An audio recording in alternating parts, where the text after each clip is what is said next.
This is John for MTG Nexus. Welcome to the Death and Taxes channel. Who am I kidding? Playing this deck because I'm a masochist.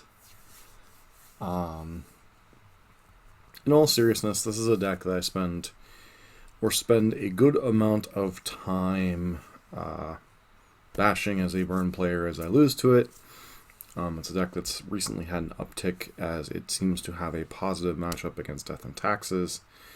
This is mono white Death and Taxes, a deck built around, primarily used to be built around the card Leonin Arbiter, and now it's just gradually becoming a collection of actual good playable Magic cards.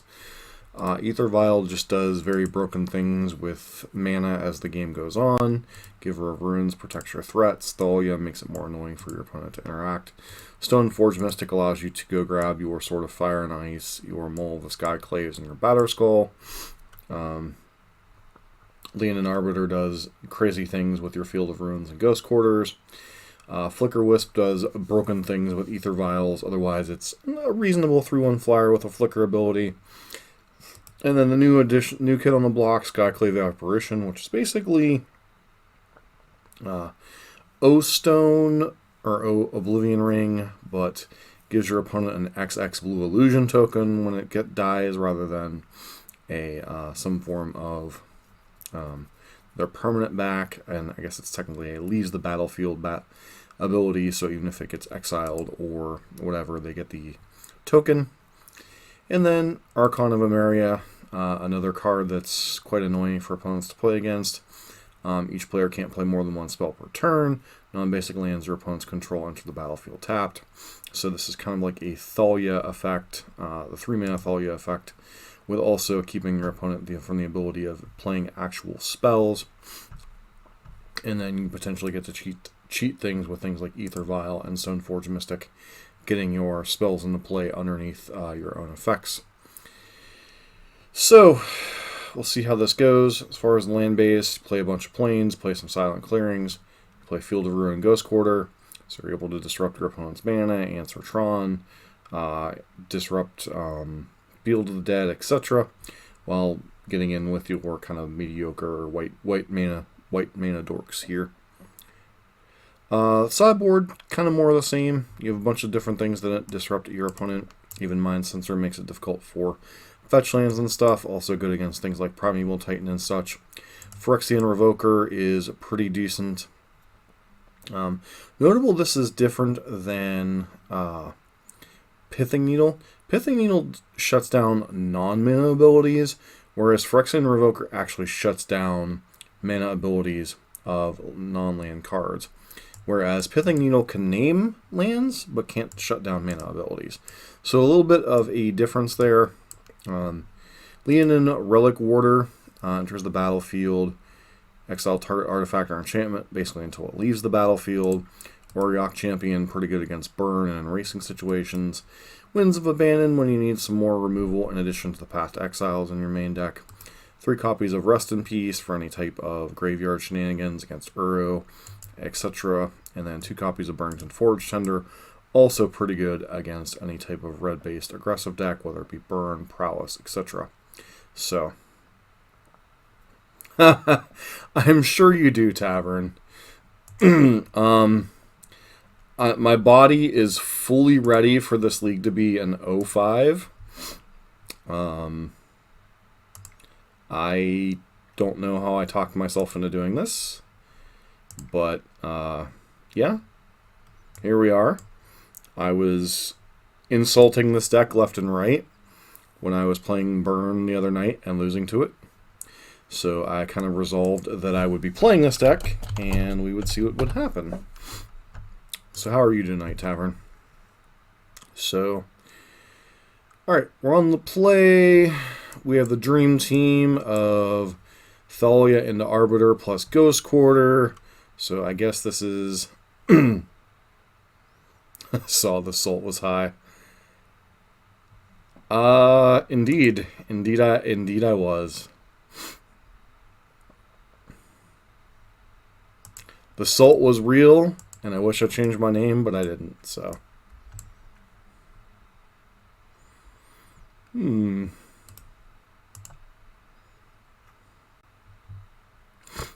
Interesting. So I guess here I play Thalia and try to keep them from doing the insane stuff.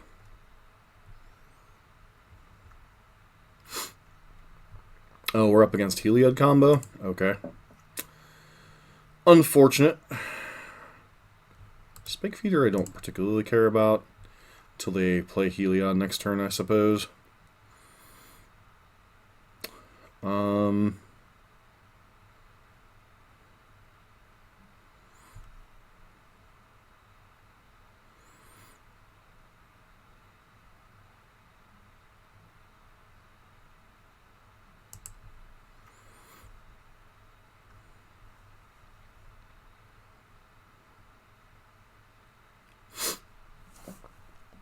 This is really kind of awkward with our mana here.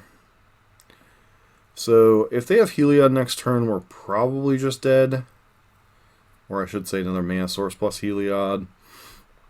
I still think we have to go for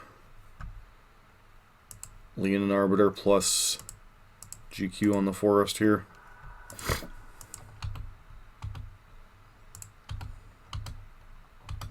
It's possible I'm just supposed to path the Spike Feeder and not take the risk here, but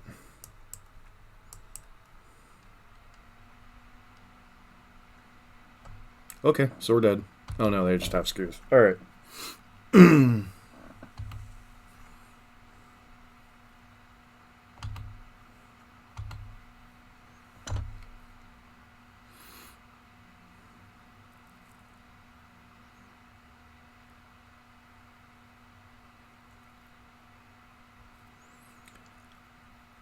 Tavern, I have no idea.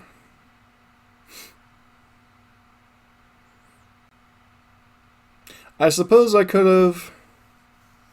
Maybe that's like the fancy play I'm supposed to do here.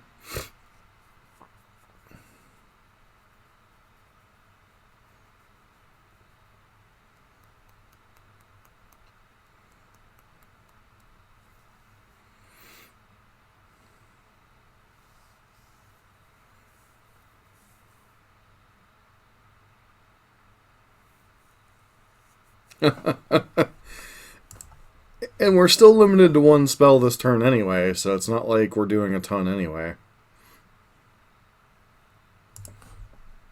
It's pretty clear they don't have Heliod in hand.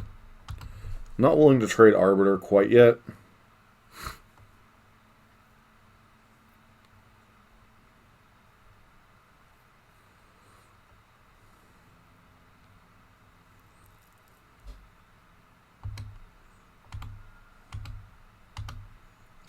The question is, what am I supposed to path here? I really think I'm supposed to path Scavenging Ooze. Like, that definitely feels like the card that can get us. But either way, I think I just... Nah, I think I have to do it now.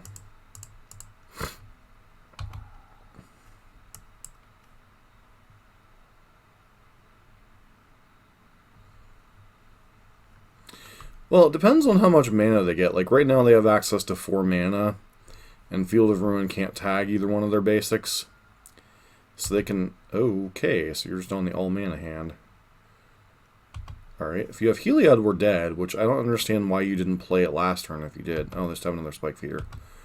Okay.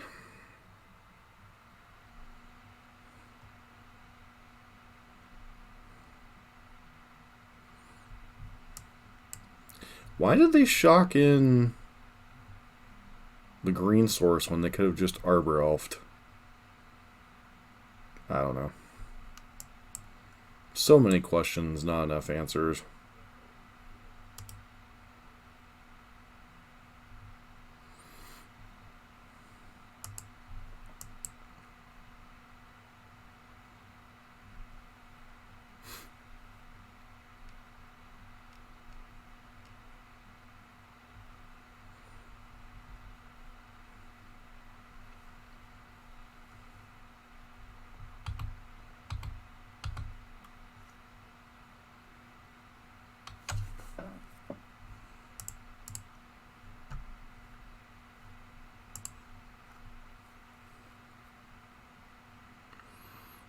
Hmm.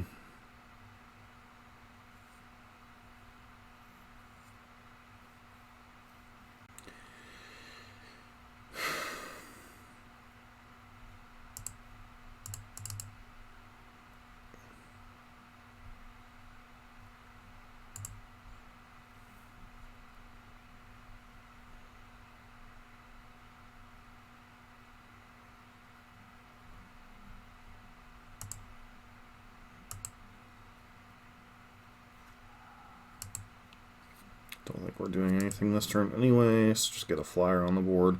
It's possible I was supposed to get Archon of Emeria here on the board.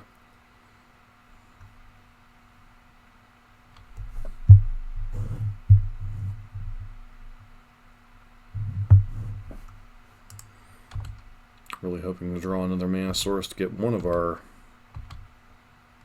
various things on the field here.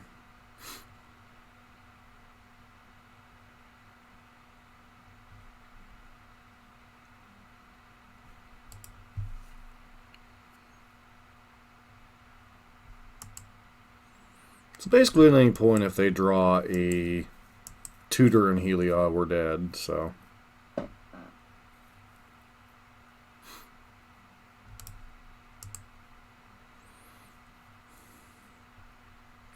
Got some Winds of Abandon and Phyrexian Revokers. Okay.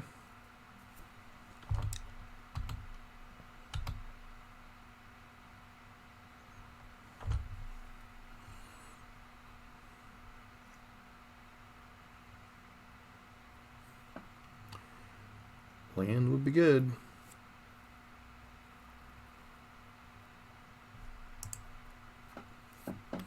Question is which. I feel like I'm supposed to get Sword down here.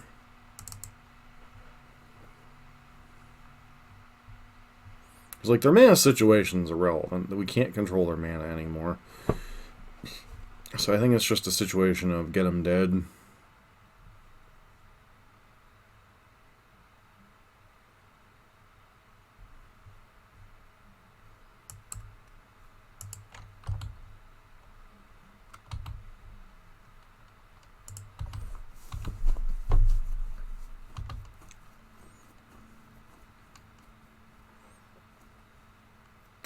I mean, you have some experience with this tavern. You certainly used it to clear the field with that Jitte video.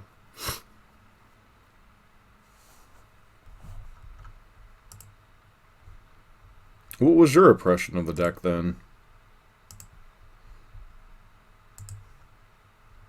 That was before they got Skyclave Apparition and Mull of the Skyclaves and Archon of Emeria.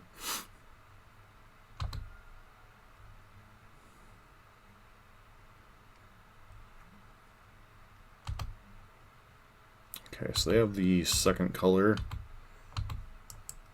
or third color, I should say.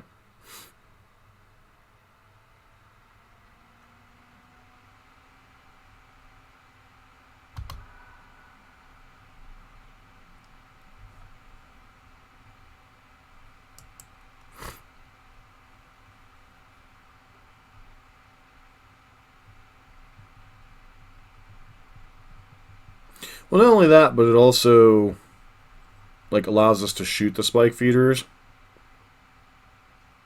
Please don't be Heliod. Okay, Ranger Captain I don't think we particularly care about. Allows them to get Ballista potentially. Oh, they couldn't search.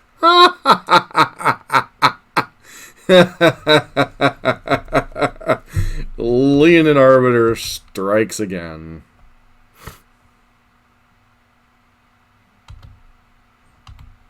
Pretty much.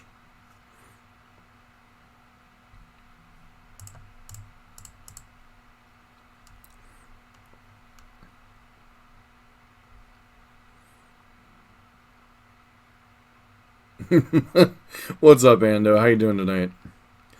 I got your list, or whatever. What night is the best for you to actually be able to see that? I wasn't going to do it tonight. I've actually started researching the deck. I was watching Reed Duke play a little bit of it earlier on Channel Fireball YouTube.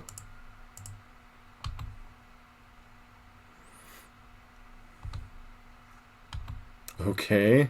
Are they going to transfer the 1/1 counters?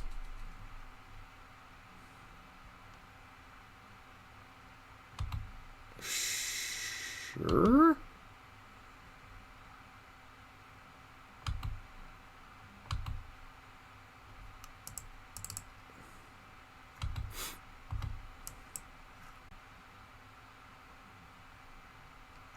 Probably have to be one of the knights off then. Oh, this is going to get ugly.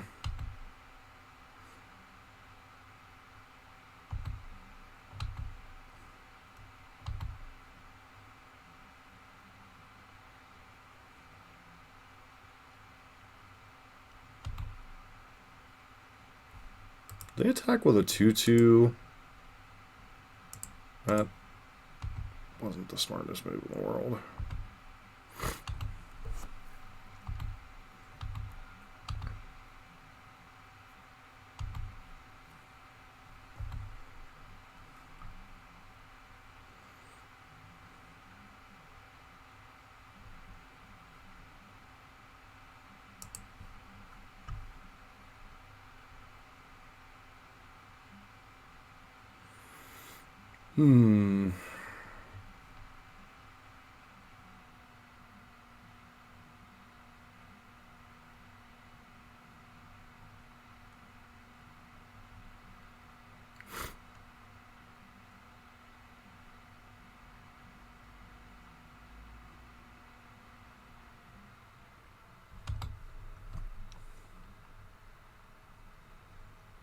I think we wait for Mole of the Skyclave until after combat because I want to be able to kill this one Spike Feeder.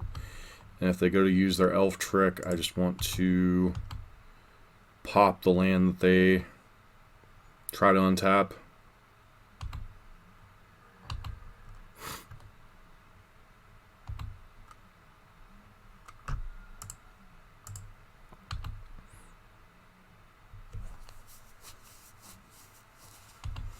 Sure.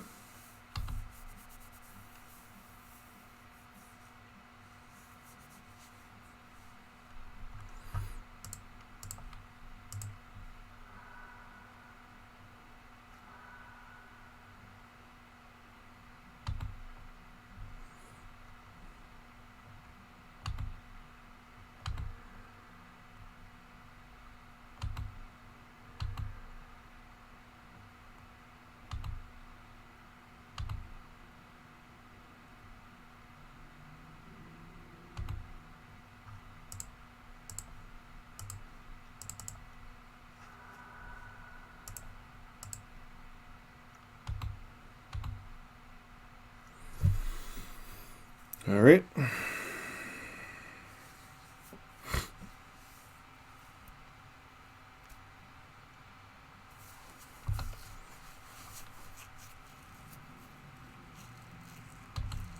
Collected company would be bad. Do you hit the Heliod?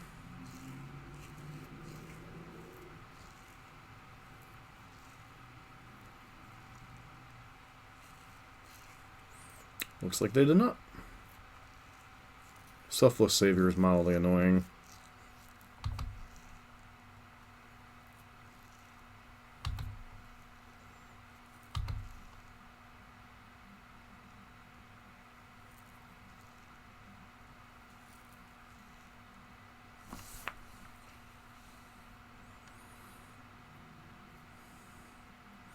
Is this the point where I trade off Double Cat Jesus because I think they've done their thing as much as they're going to do? I think this is that point.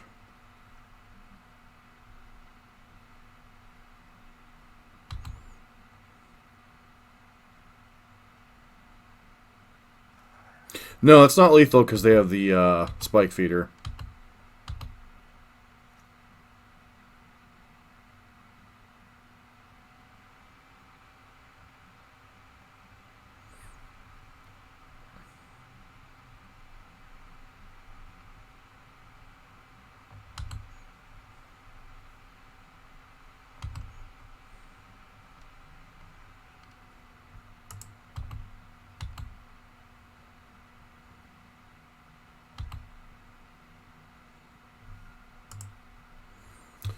Question is, where do I go now?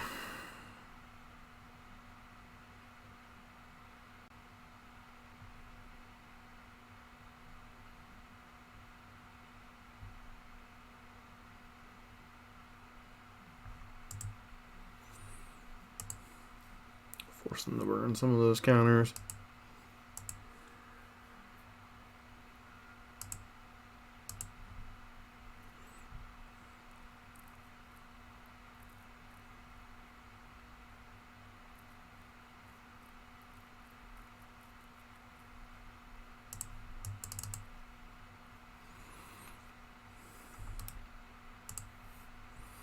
Archon gives me a better blocker.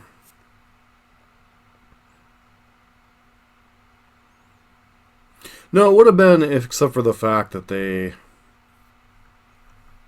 did the thing.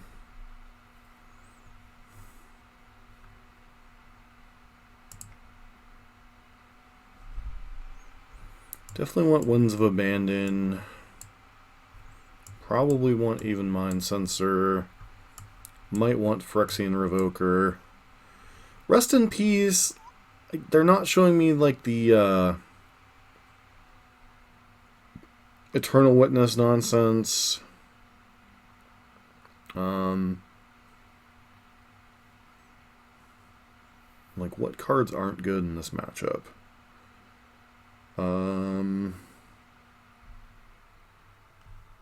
The Archons feel a little meh, especially on the draw. Like, obviously we want some amount of flyers. So Skyclave Apparition doesn't actually have flying.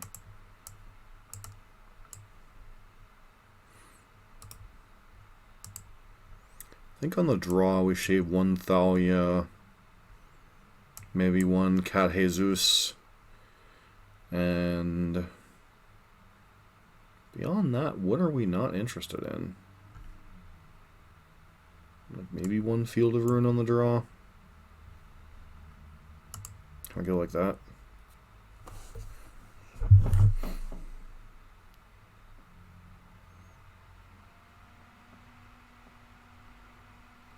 See, I don't like Leonin Arbiter, but maybe Cat Jesus I can get behind.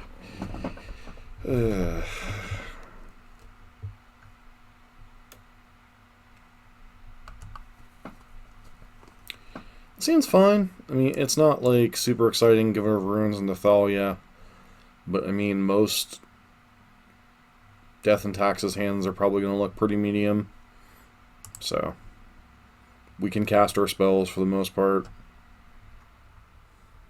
Oh, wow.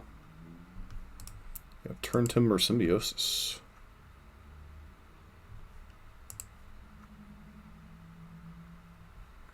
If I path, I'm just doing the same bloody thing, so... I know they operate with, Oh, wow.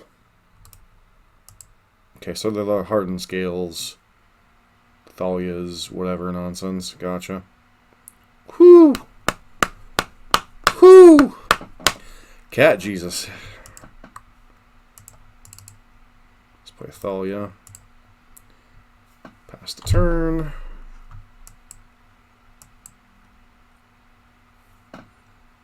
Okay, there's a Scavenging Ooze.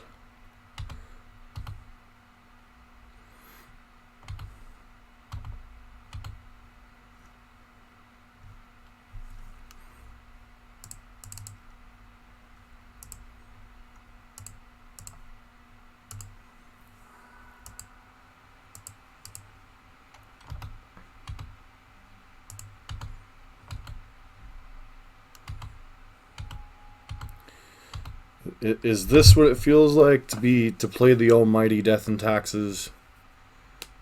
Just like clowning fools out of games.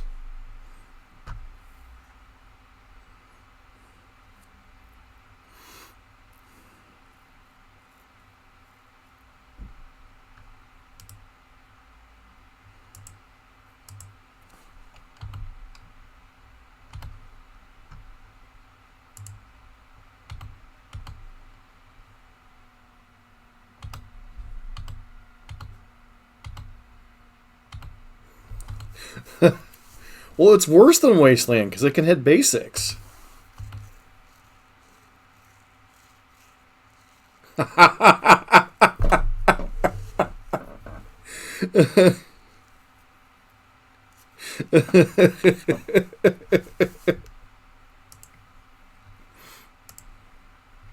That's what makes it worse, Ando, is it can hit basics.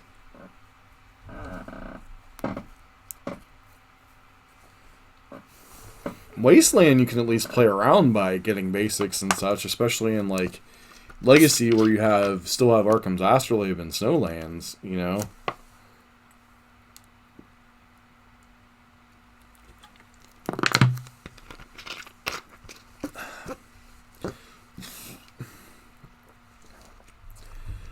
I don't know, man.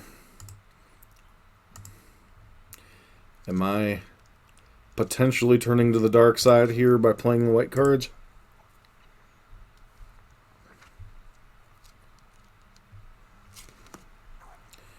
Up against Pleb Swagger.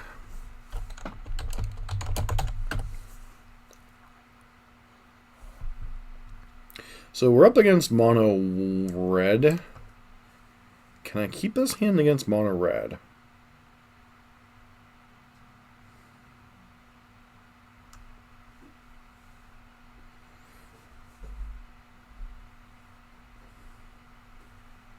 Especially on the draw.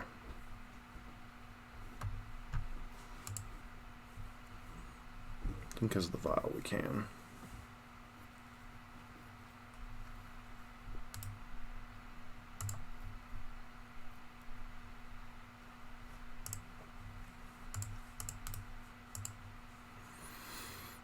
Holding up their interaction.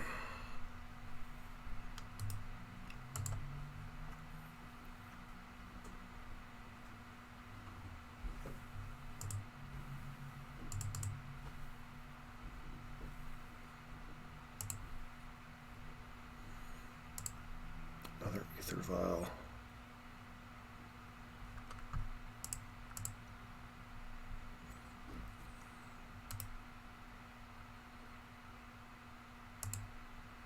I think we just hold up path, right?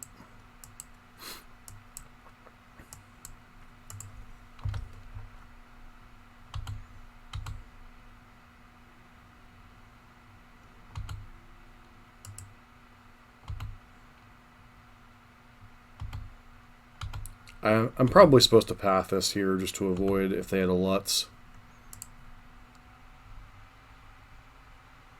It doesn't particularly matter which one we're pathing here.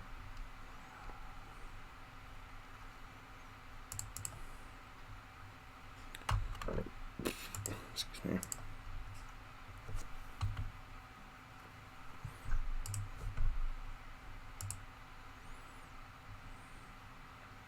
Yes. Yes.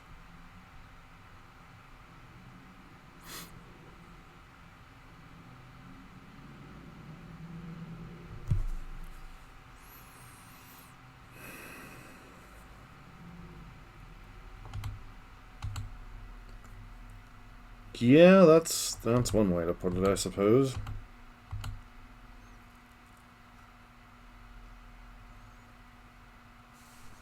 Firebolt on Giver of Runes? Sure.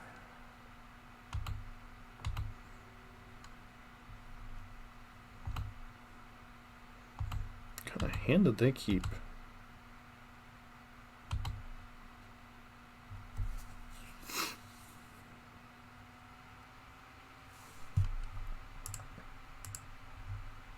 I think since we have multiple stone forges, I'm just supposed to get this down and force them to react.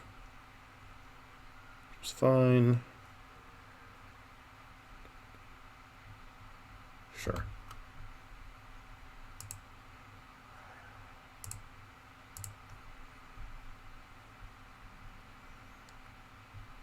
It doesn't particularly matter which one we grab.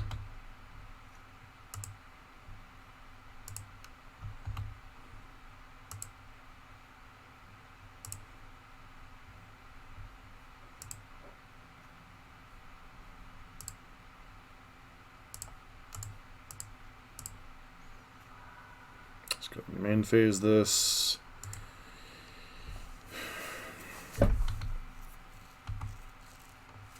Just intend on Stoneforge Mysticking here into Flicker Wisp as protection.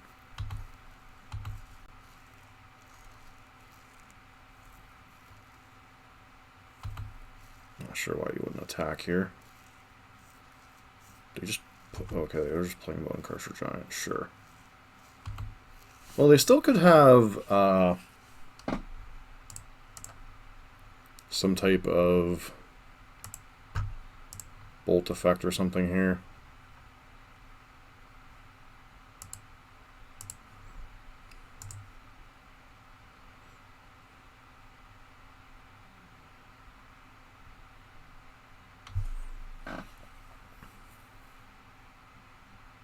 This is so awkward, right? Like,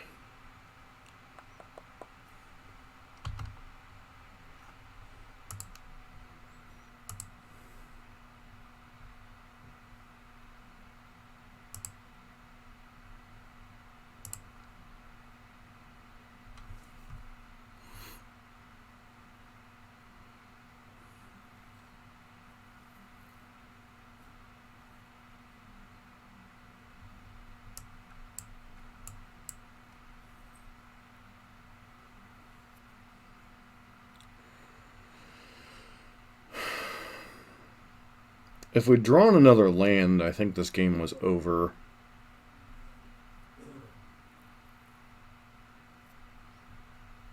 Yeah.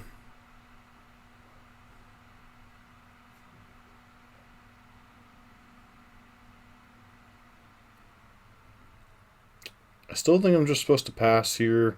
Maybe I'm supposed to crank this other vial up to 3 so if we drew like a Skyclave apparition here, but I think in the end I'm just supposed to pass here. Maybe I wasn't supposed to Field of Ruin this islet, although I guess it leaves our mana situation the same.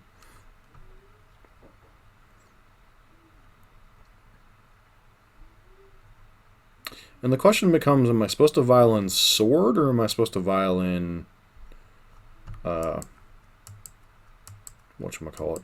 I guess it doesn't particularly matter since I have Flicker Wisp to protect the Stoneforge anyway.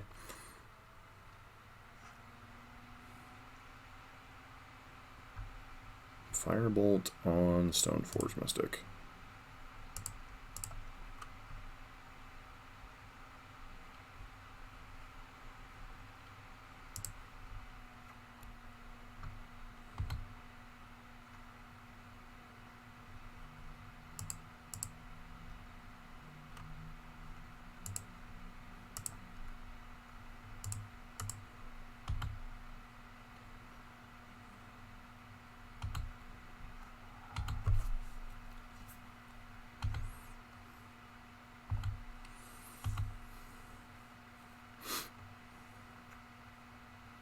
Okay, so they have 2 unknowns in hand. One is Flame Slash they're probably going to use on whatchamacallit here, which is fine.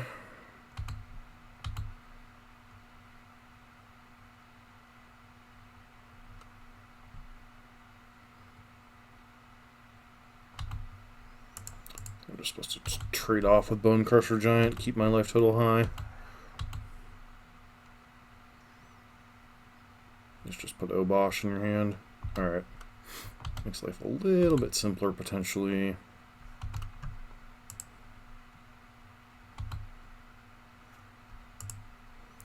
think I'm supposed to leave 1 on 2 and 1 on 3.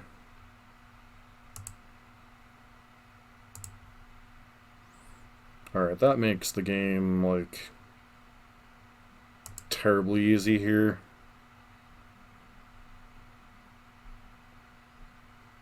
Because, yeah, they have Obosh, but we just have a card that's protection from their deck, pretty much.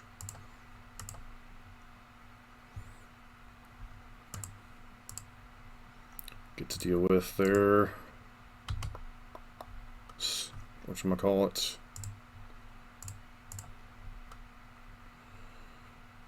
Jump the sword. Equip the sword. Alright. So, knowing the Obosh tech, so to speak, they could have Blood Moon, Abrade. Oh no, they can't have Abrade. So they have Shattering Spree, potentially Ratchet Bomb. I know M. Hayashi has been talking about like having Ratchet Bomb in the sideboard of that deck anyway, and just giving up on Obosh in certain games. These guys are fine. There's some consideration for Winds of Abandon, and I think we will actually bring it in. Archon of Emeria is kind of useless against... I mean, it's good against, like, their, like, multiple spell plan, but it doesn't really stop their land base much, depending on if they're playing, like, any of the fancy stuff. So I think we board some of them out. Leonin Arbiter, not quite as effective in this style of matchup, although, granted, still annoying. Can probably board out one copy of Field of Ruin on the draw. Not sure what else we actually cut here is the question mark. Like, Thalia's pretty good against them, even if it's likely to die a lot. Maybe it's just supposed to be Cat Jesus. Like, the chances of us mana screwing them aren't pretty high, and we actually want our mana in this matchup. Go like that.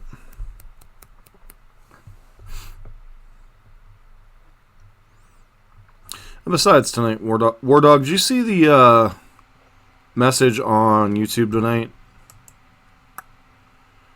So this hand is good, but a little bit risky.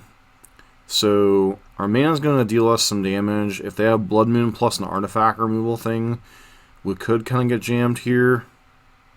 So I do think we still keep this hand, but it is a little bit awkward potentially, especially against a fast Prowess hand. Looks like they just have a...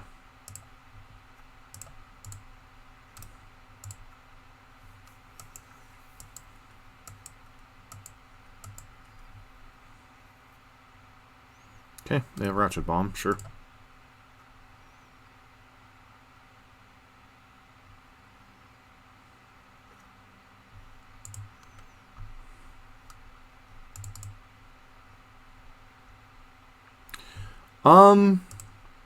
It's going alright. It's a tiny bit awkward, but it's alright. Just get this out here. I think I'm grabbing Sword, right? Like, cause like if they... I don't know that they can deal with things once Sword is in place, so... Been Ratchet Bombing with Lurrus lately, so it'll make a comeback. This is the comeback. This is the moment. I can't really vial anything in here, because it'll just die in response to the bomb. And if they have Blood Moon, we're in trouble.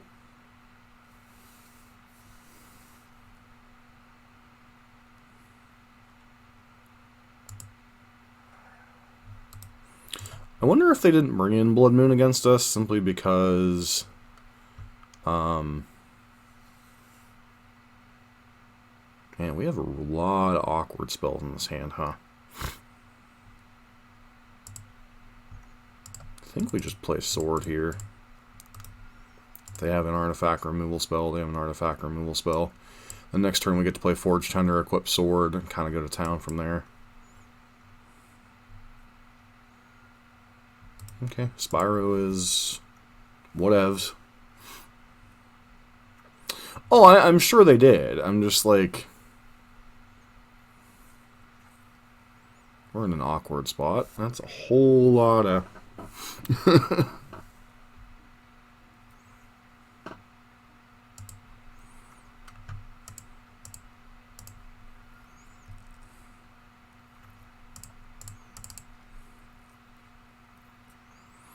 I actually screwed up. I was supposed to leave one of the GQs up so we could pop this land, but...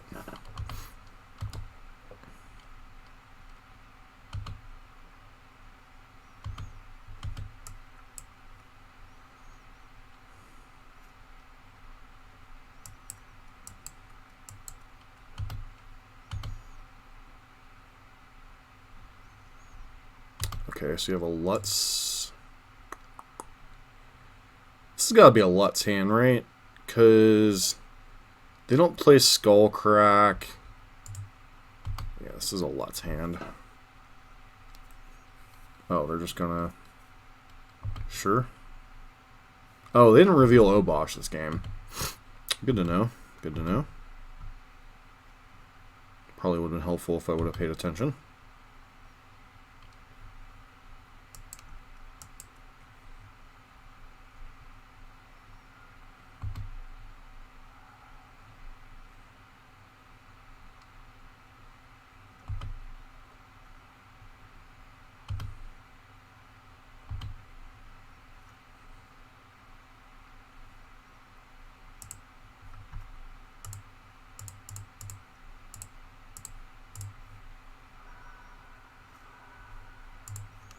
Grab a painless white source.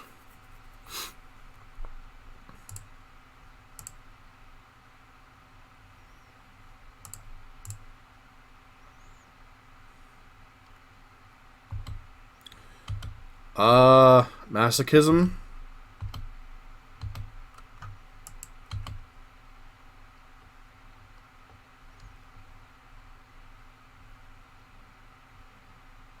Why?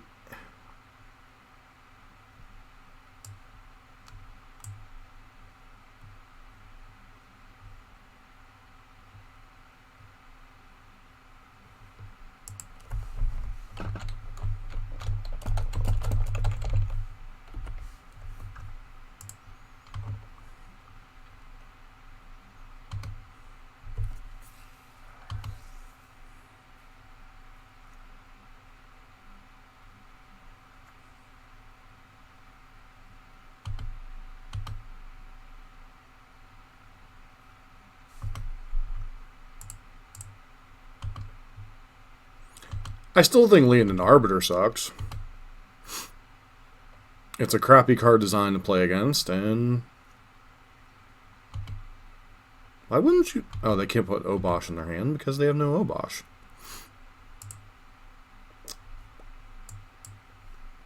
Opponent wasted a lightning bolt. Well, that's a card, isn't it?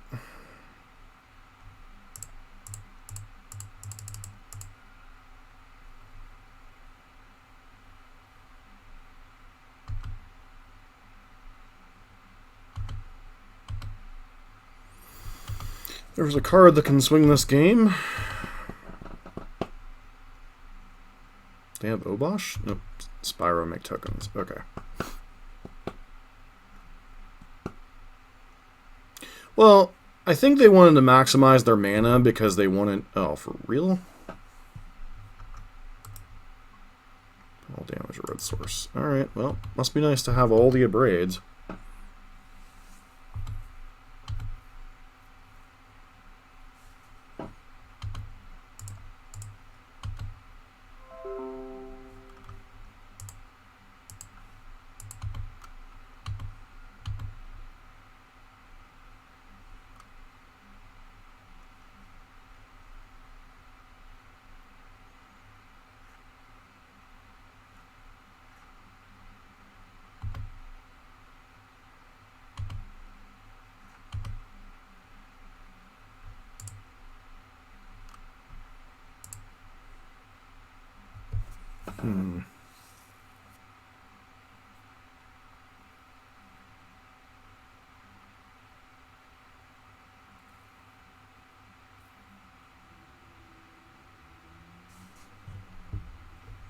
So I'm pretty sure we're dead to just about everything here.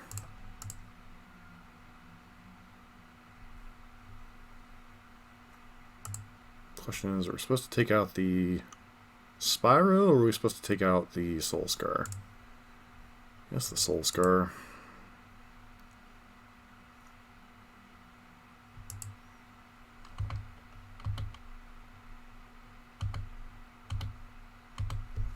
To answer your question, we're basically playing it tonight to get some better idea of...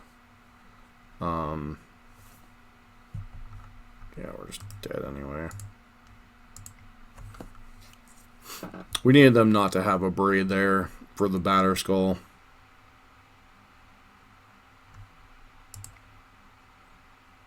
I think that was our chance to turn the thing around. We just click submit.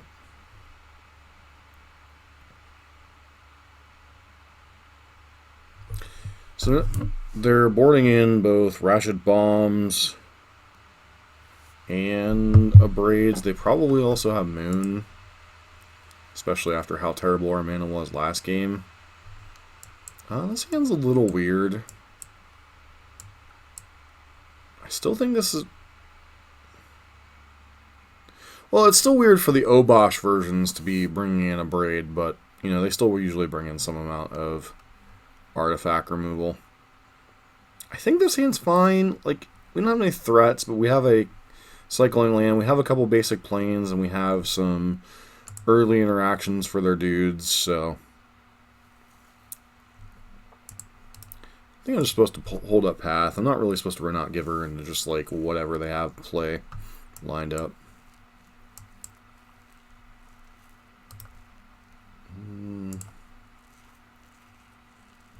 I think I'm supposed to path this, even though it's not the best play on turn 1. They're pretty good at grinding, so giving them mana is actually pretty bad.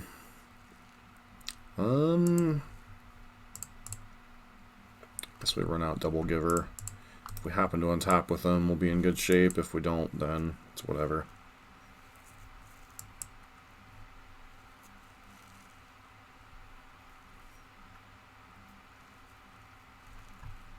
That's annoying.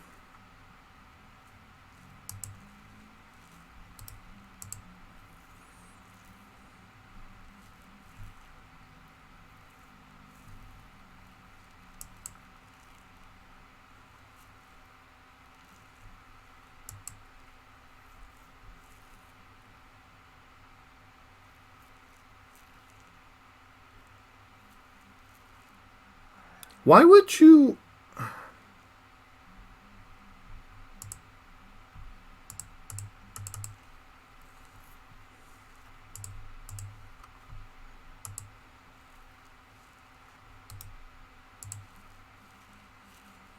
I guess it makes sense now. But I still feel like that bolt was kind of a waste. Especially when you were like counting on this Rashid Bomb here.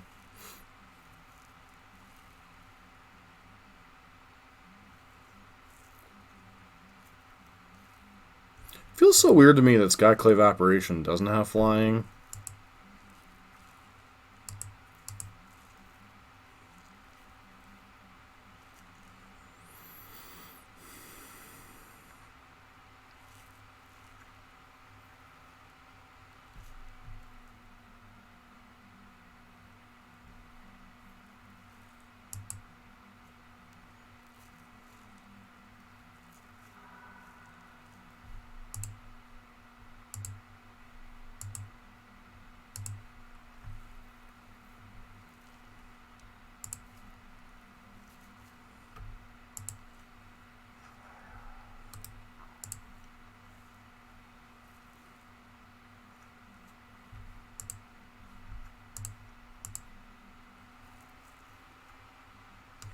I don't think I'm supposed to win this season, Pyro. Feels like I'm supposed... Are you 5-0 yet? No. We're still in match 2.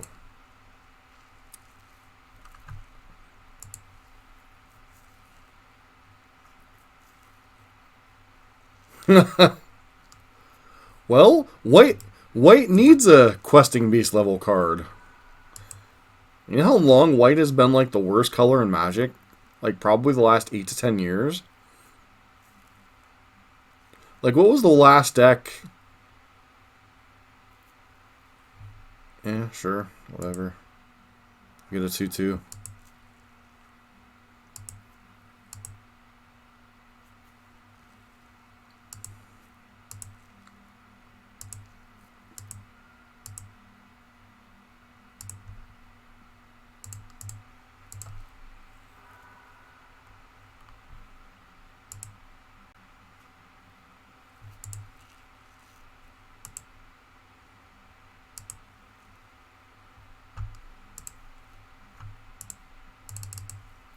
Get rid of the token, I guess.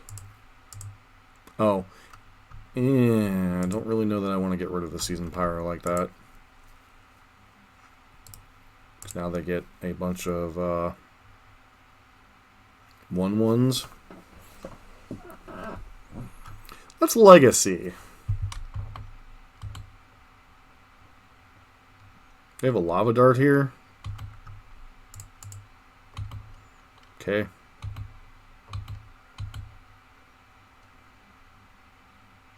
Yep. Get a 3/3.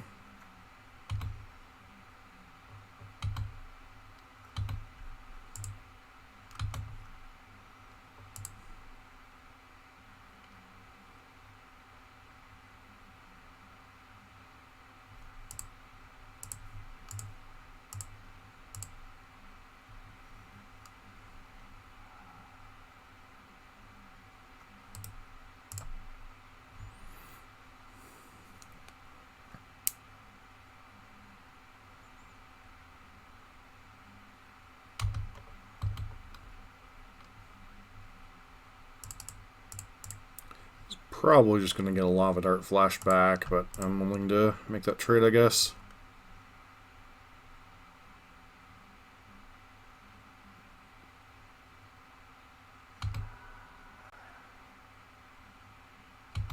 Now they can't flashback Spyro. Okay, never mind, they still can.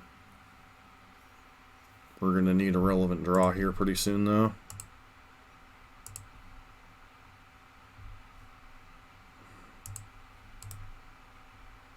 Do that so we can hardcast Batter Skull, I guess. Yeah, the Obosh deck's pretty good at grinding, especially when it has tools for whatever's going on. Like a Braden Ratchet Bomb, so... Doesn't surprise me that it feels better than regular Prowess or Burn against Death and Taxes.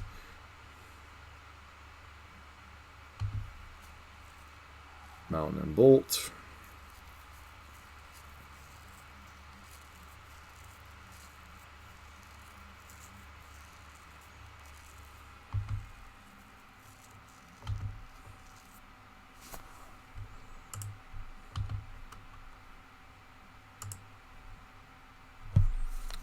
Flicker Wisp is okay here. Not like super exciting. Kills their 2/2 basically.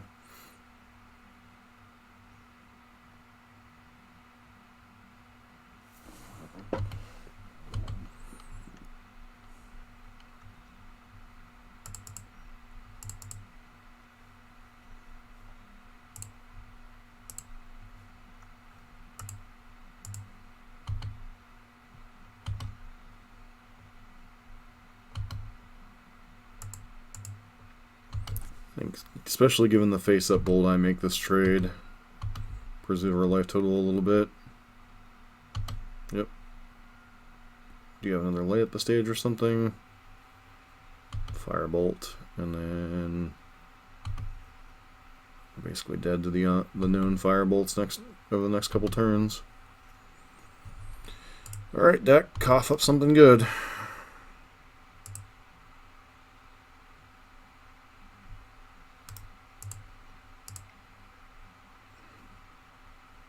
We're just dead to known information.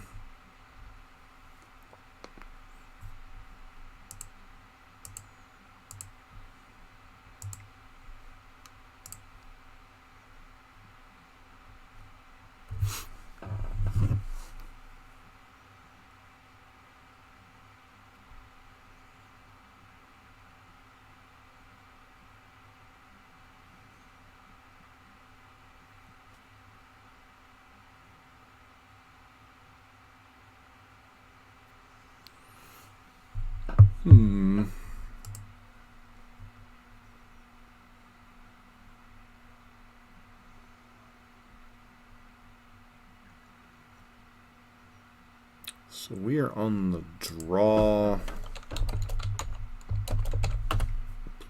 This hand looks kind of medium, especially without Easter Vial. Easter Vial. Ha ha ha! Touche. I do think I keep this hand though. Like I said, though, it is quite awkward, especially if we're up against, like, Uropile or something here. Alright, so it looks like we're up against Gruul.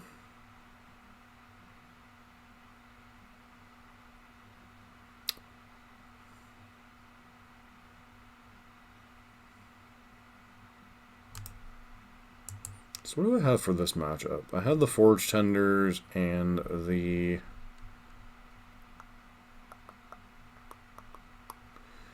Do we realistically think we're winning this game, and is there some information to be gained by concealing what we're playing? Actually...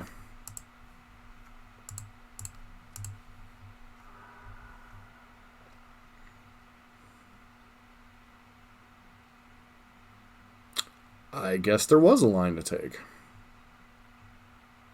I was getting ready to scoop here to a 3-mana play, but then she's like, oh yeah, I can just Ghost Quarter their Utopia Sprawl.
So our opponent's going to bitch about us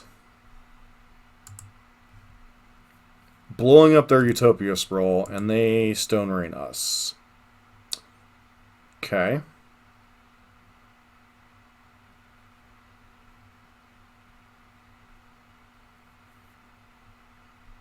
Alright.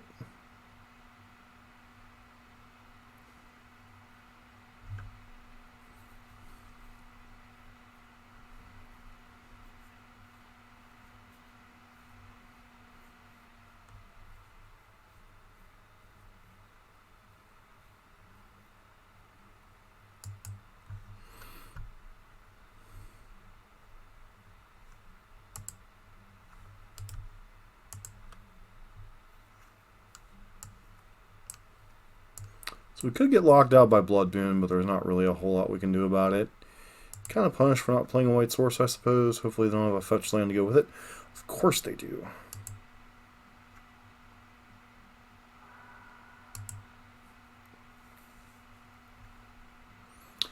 And it looks like they're playing a much older version of Ponza, too.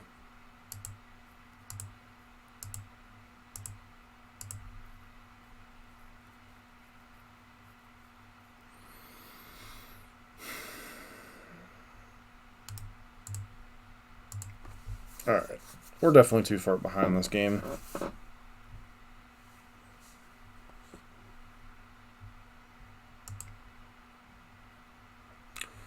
Alright, we want the even mind sensors. Probably want the Burrington Forge Tenders against Anger of the Gods. Might want Winds of Abandon. Archon seems pretty decent in this matchup for once.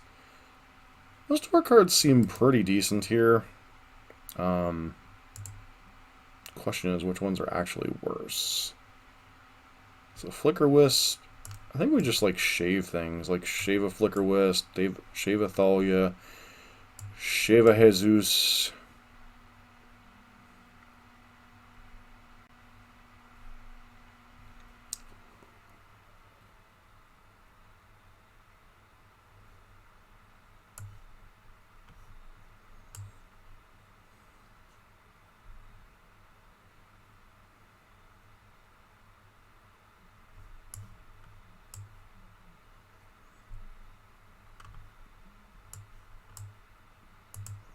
Try it like this.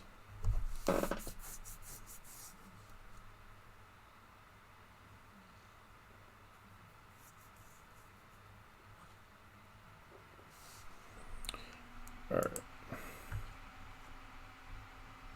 This hand literally does nothing, so we have to mulligan.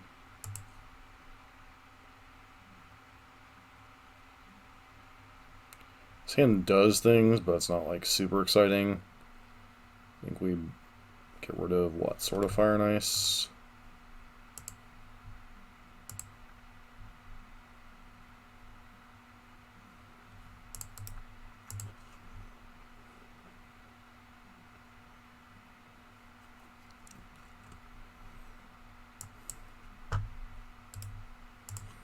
I always shave a cat Jesus.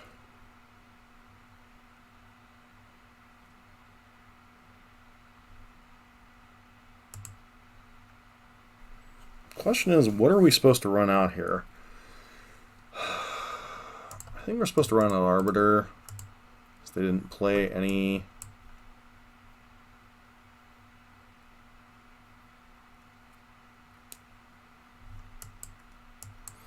Thalia is the right play if they have Utopia Sprawl.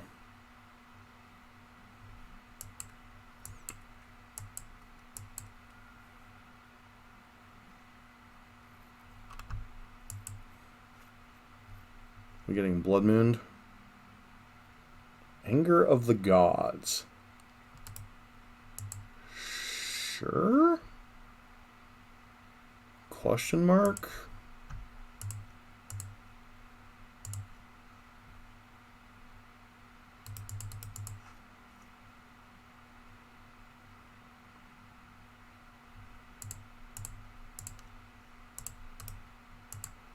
I'm going to play Thalia here.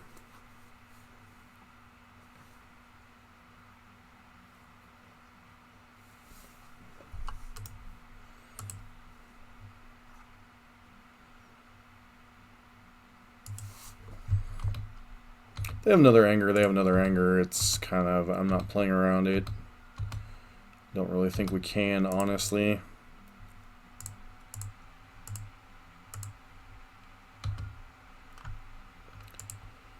What do I get here? What do we get? Tell me, how do we get to Sesame Street?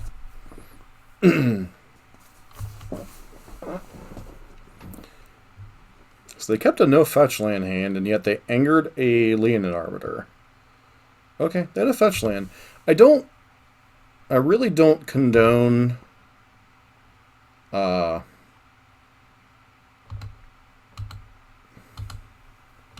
the line of play they did. Feels really awkward.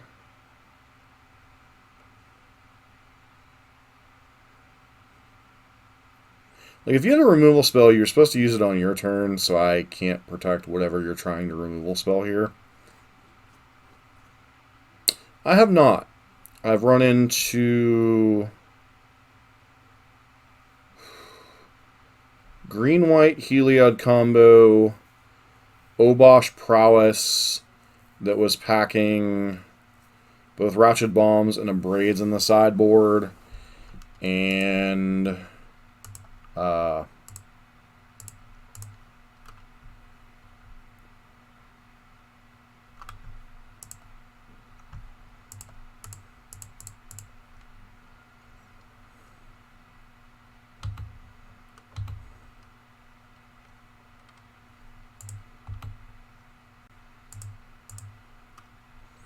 gonna get this protection from green. That way it connects, kills their elf.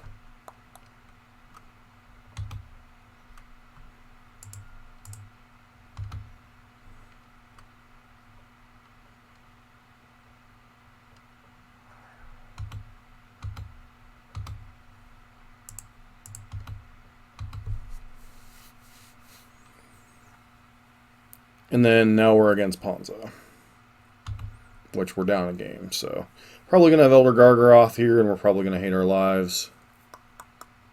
Nope, just Bloodbraid Elf. Okay. Into birds. Sure. I think they definitely missed tap. They should have left up a red. Guess it doesn't particularly matter.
Once again, Voltron assembled. Can't cast anything here, unfortunately.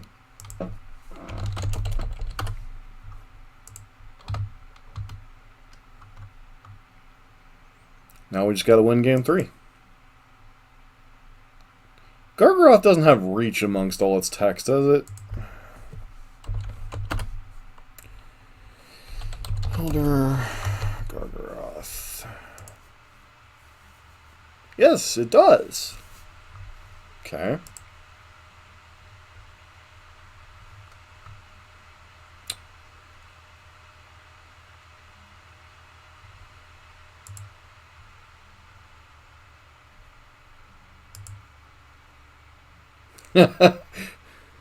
Keywords, keywords, keywords, come get your keywords.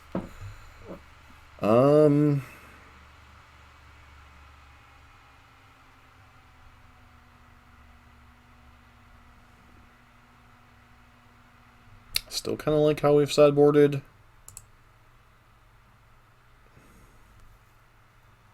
Keywords, keywords, keywords, get your keywords here. Alright, we've got an Ether Vial. Do we keep his hand? I mean, I guess. A little slow. We have a Ghost Quarter if they have Utopia Sprawl on one.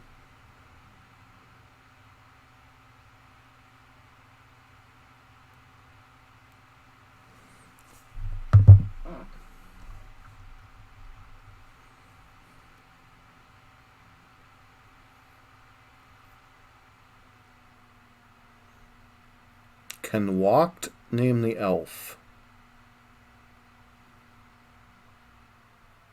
Huh?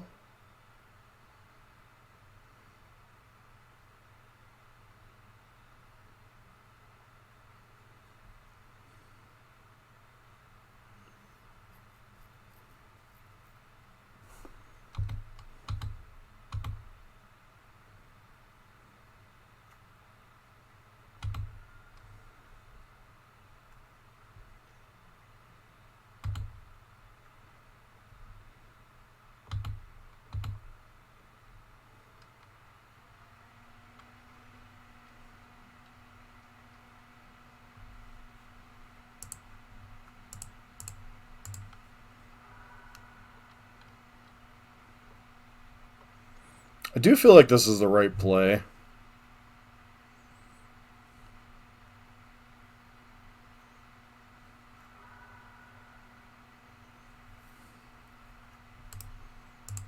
Like, I think keeping them on mana parity is more important. Yes, yes it can.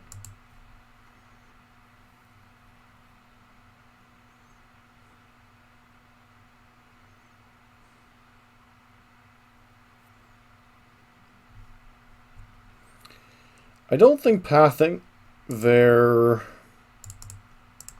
dude gets us particularly far. Like, they have 3 mana now. It's all good. At least most of their 3-mana plays we can answer at some point.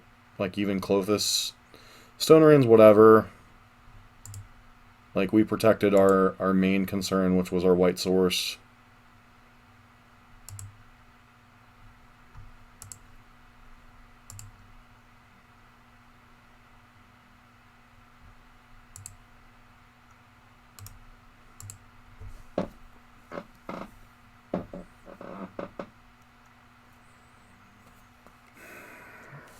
A lot of it depends on what they hit here, unfortunately. Feels like a Bloodbraid Elf kind of turn.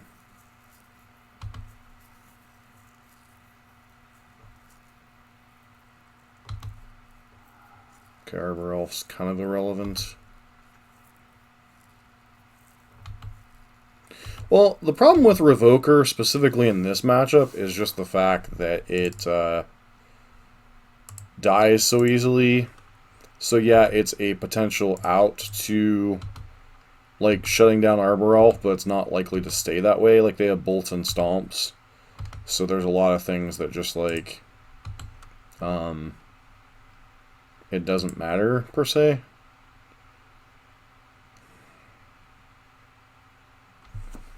Alright, well, as long as they can't do anything too crazy the next turn or two, we should be alright. At least we'll have a chance to play a game of Magic, anyway. Yeah, they pretty much already have all the mana they need, so this Utopia Sprawl doesn't matter a ton. Like, they can play Gargaroth here, it really doesn't particularly matter. Another Bloodbraid Elf, kind of annoying, not gonna lie. I don't think you want to play that Anger of the Gods, do you?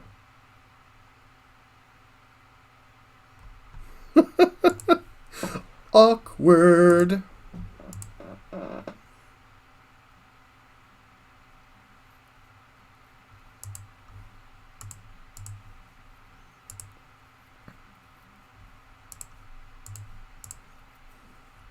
Might be a little bit hasty to path this.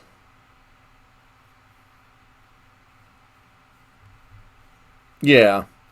But this deck doesn't really run Pithing Needle, it just runs until they play Storm Breath. If they play Storm Breath, this game's over anyway, so it's kind of whatever. There's nothing our deck can do against Storm Breath Dragon, basically. Thanks, Lucarian. Appreciate that. Wonder why they chose then to untap. That was kind of random.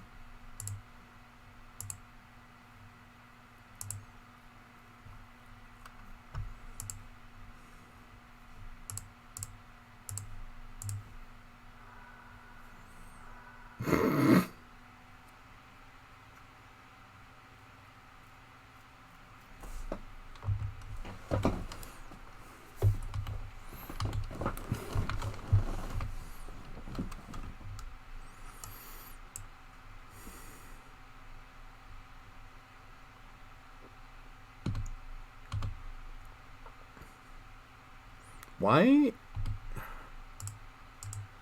I guess you're trying to bait out with a Stomp here? I really don't know what that attack's really accomplishing.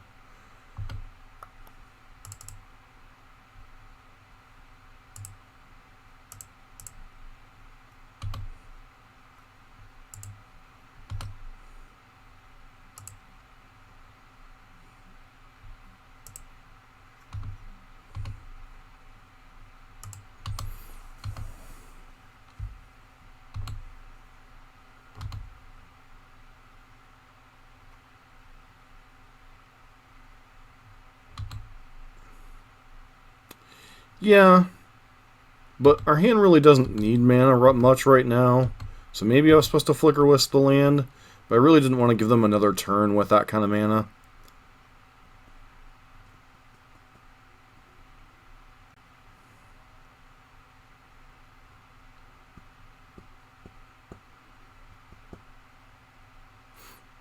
This isn't really going to accomplish all that much.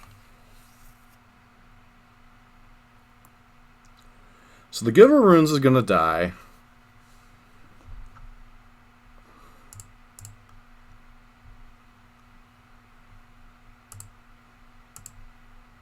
Alternatively, I can protect the Giver of Runes.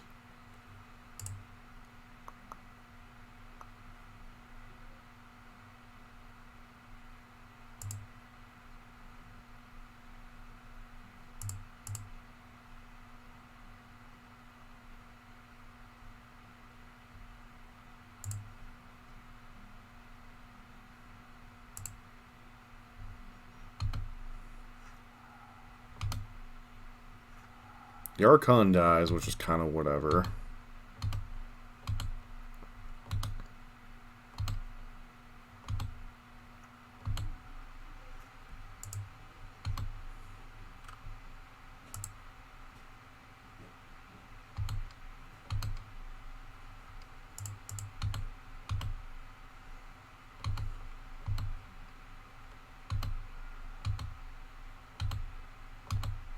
Have to send the message, Dusk. I suppose.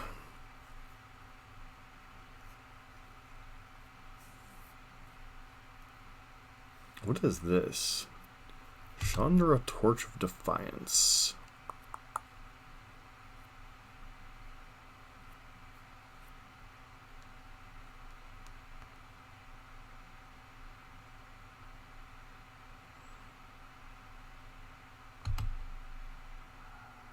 Forest, sure.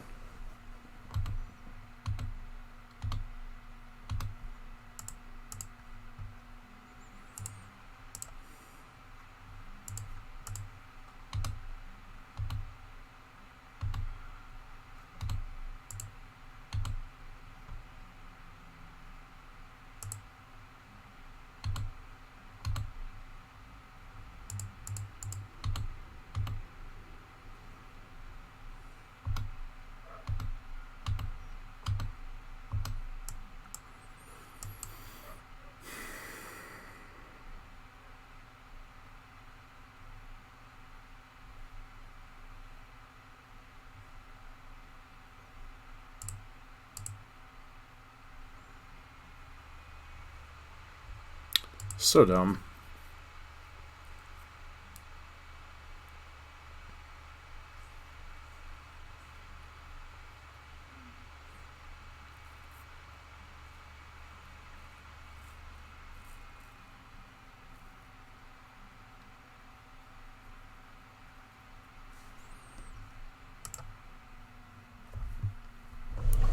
So dumb, so dumb, so dumb.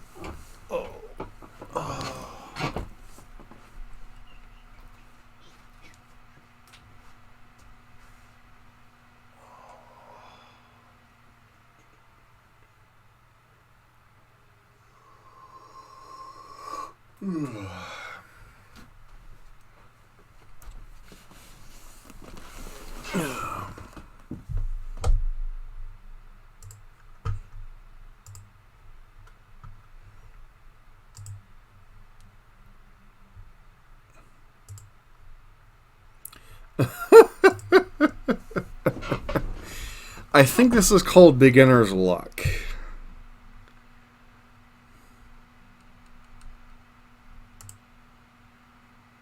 And we're only 2-1. It's not like we're, 3-0 going for the 5-0 here.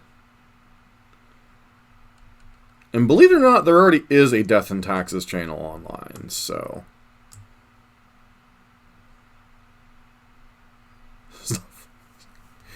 Hey, I'm not certain other former people who used to be part of this stream who will remain nameless who they think they've won one game, their deck is invincible.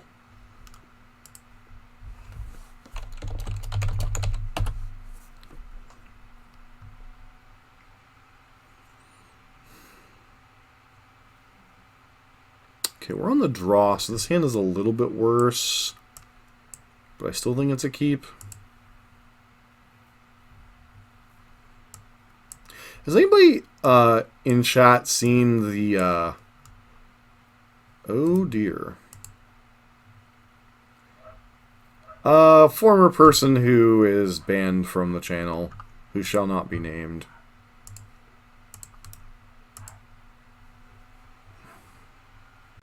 He's welcome to come back. I don't, have any particular grudges against him. I just don't. The extra hype was not worth the drama that came with it. So are we up against, oh dear. So Cat Jesus might actually be reasonable in this spot.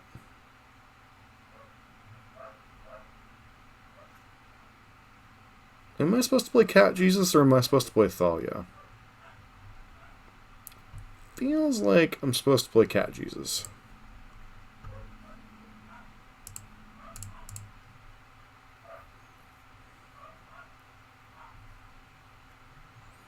Is the 1 point of damage worth risking not to bolt? I don't think so.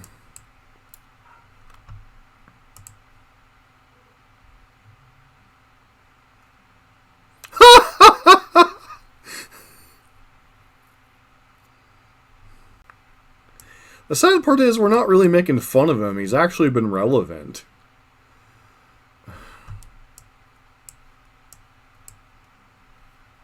Like, I hate playing against this card, but it's a decent card when you have the other part of the combo. You can think of that what you will. Yes. Yes. Teferi. Agreed. Teferi. Codenamed Teferi. I wonder how many other channels Teferi's been banned from. How did he get... Out of curiosity, how did he get banned from Card Market? Like, I know he's been, like... Or Teferi has been kicked out of a bunch of groups. But, like... How do you get banned from, like, a large company website?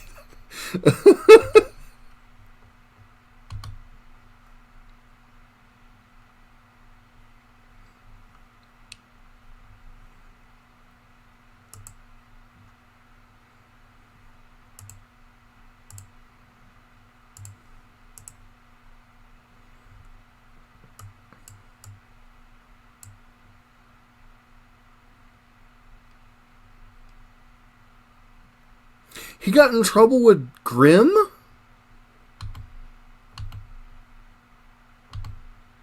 Oh my lord. Yeah, I understood the reference, Tavern. I actually know who you're talking about. And it's exactly who I was thinking of.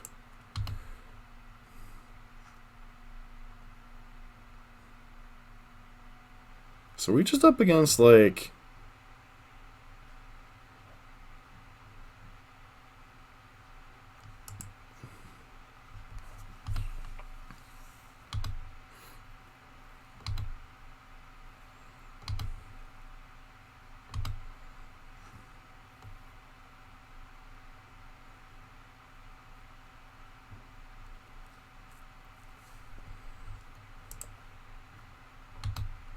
It's possible I'm actually supposed to play GQ there more than Field of Ruin.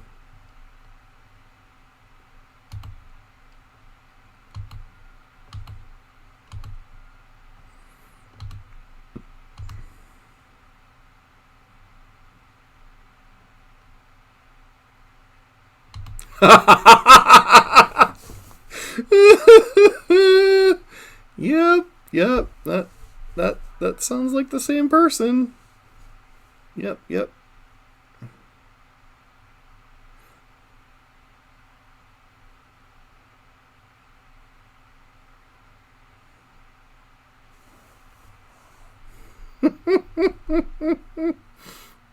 Oh boy.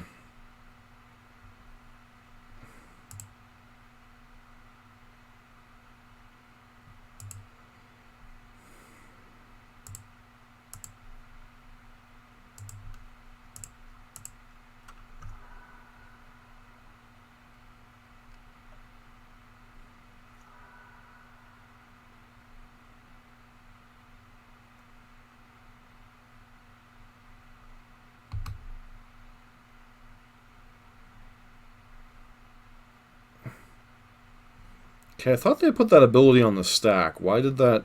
whatever. I guess I don't know my own card.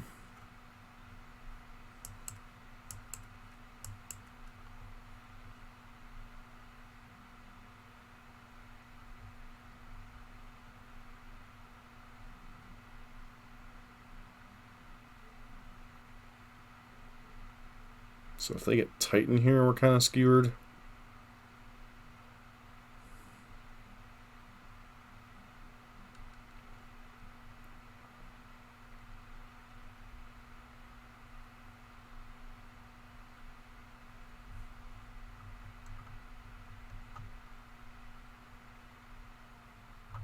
Oh, he didn't pay for the league. Oh, wow. Ooh. Ooh. Not good. Is that what I'm reading right? War Dog Teferi didn't play for the league?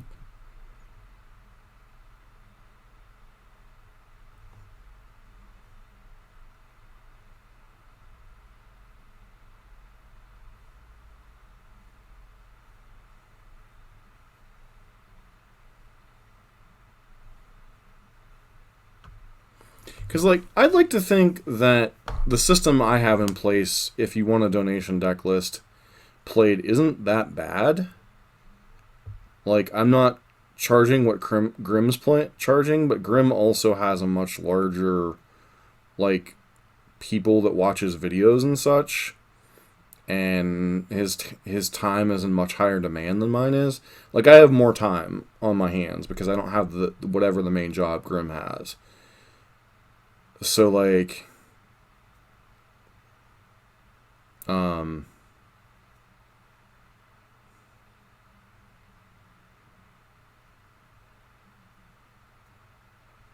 wow. See, that's odd because I've never had that problem with Tef.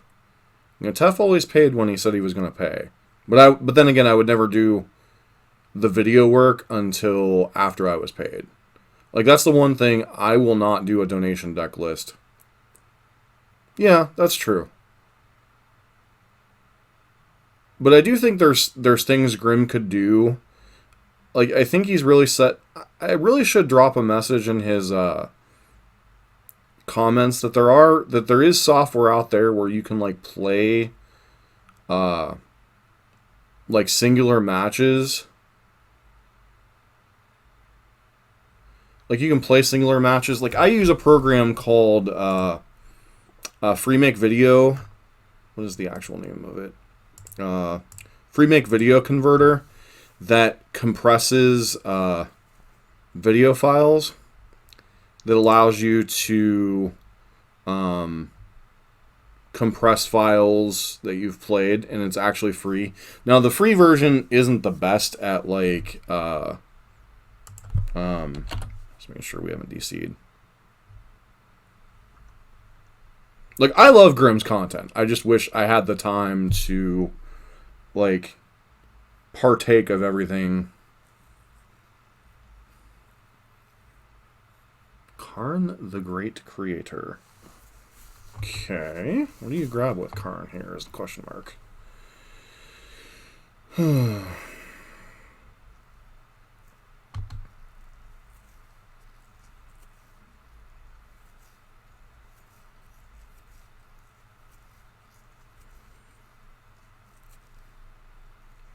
Pithing Needle.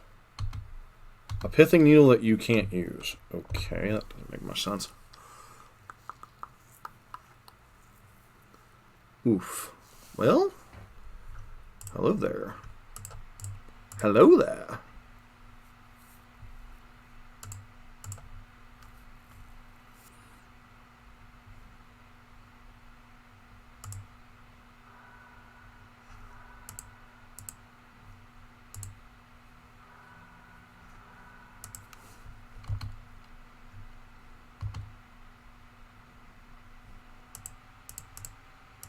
Just kill Karn while we can.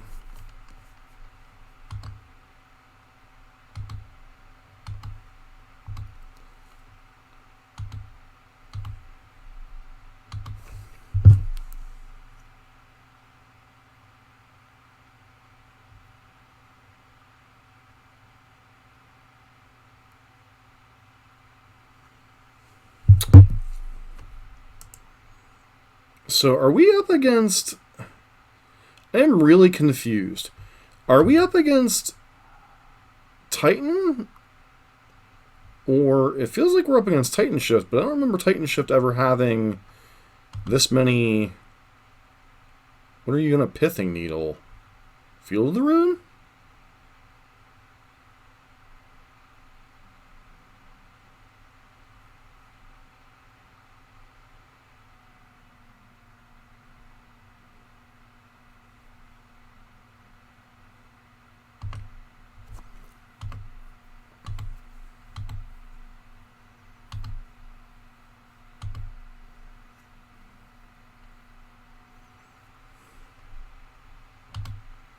Stoneforge Mystic's interesting here.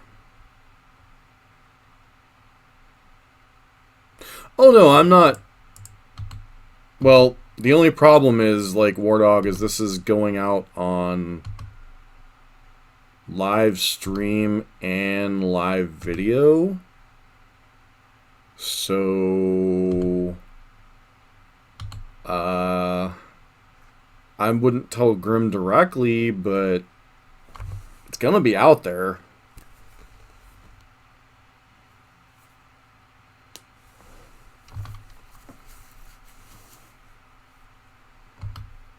No, I understand where you're coming from, what your concern is.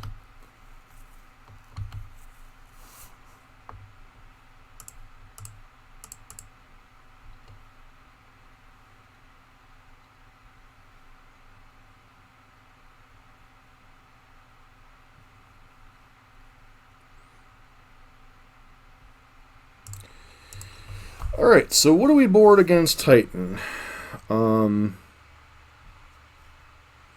TWD series.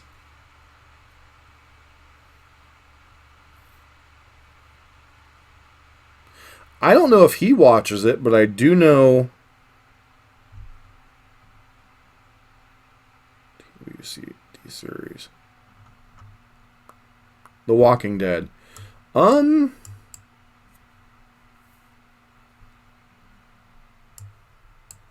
I think it's fine.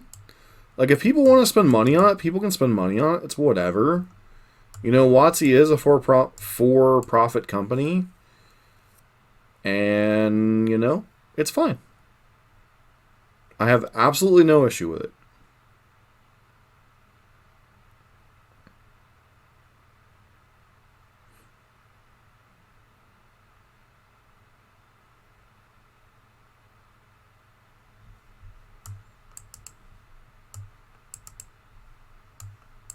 What are you thinking? Oh.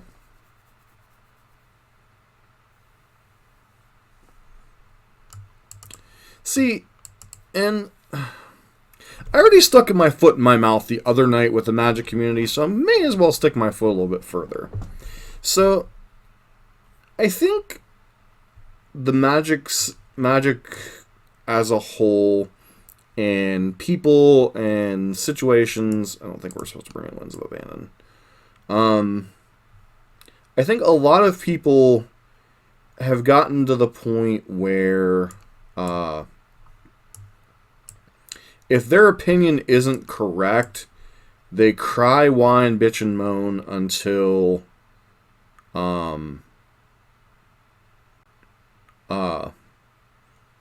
until their opinion is the correct opinion. Like, I really think these elections and some of the other stuff have really brought out the I'm going to cry, whine, bitch, and moan until my opinion is the correct opinion. Regardless if 75% of the population, 95% of the population thinks you're an idiot, I'm going to cry, whine, bitch, and moan until my opinion is the correct opinion.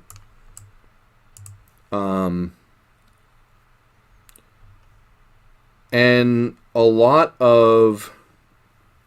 Oh no, I agree, they're pushing it too far, Ando. I'm not, like, disagreeing that point. That seems a little weird. We have part of the combo, but without the other half of the combo. I still think we keep Cat Jesus.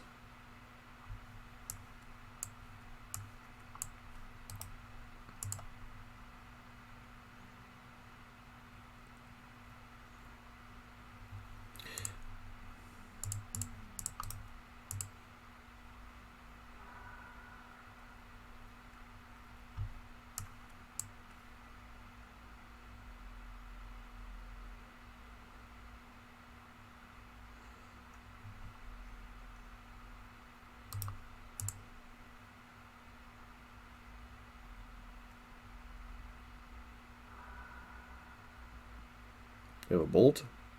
They do not. Search for tomorrow? Or Boreal Grazer. Okay. So opponent with a very good start for their deck. We're on the draw, so this is going to be difficult. Especially if they have Dryad or something next turn. If they have Dryad next turn, they can actually kind of gun down our board a little bit. And Giver of Runes can't actually protect Leonin Arbiter from Valakut, so that is the thing.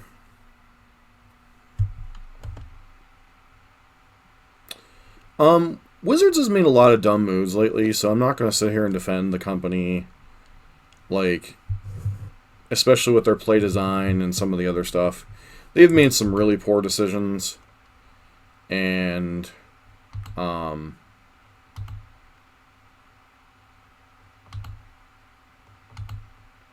like, I'm not going to sit here and, like, defend their choices on some of the stuff. Because, frankly, a lot of it's just been bad.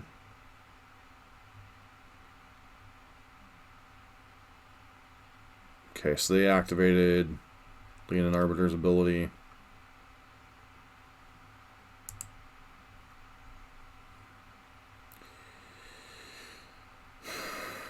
What is my best path to victory here?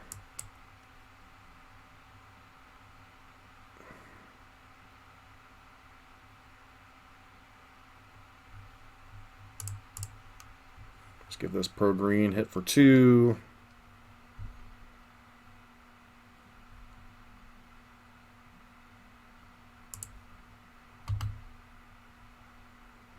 Probably play out Flicker Wisp and pass the turn.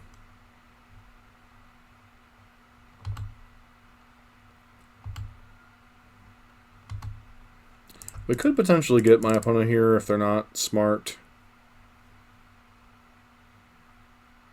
Because this comes back. Okay, they understand the rules of Leonin Arbiter. They have to do that before my end step when it comes back, because otherwise,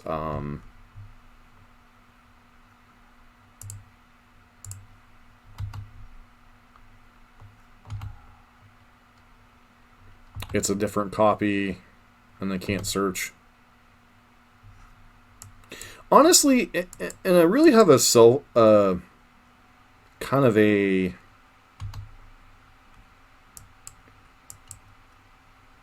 really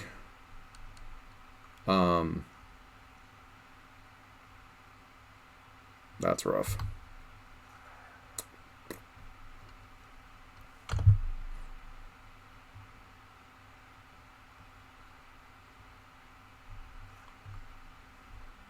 Oh no, I'm not saying Wizards can't overdo things, and they certainly will at some point, you know. I'm just saying right now it doesn't particularly matter. But Wizards has already made cards that were must-play that were difficult to acquire. Look at Nexus of Fate. Like, they're already doing it. Like, what's the deal hollering about it now?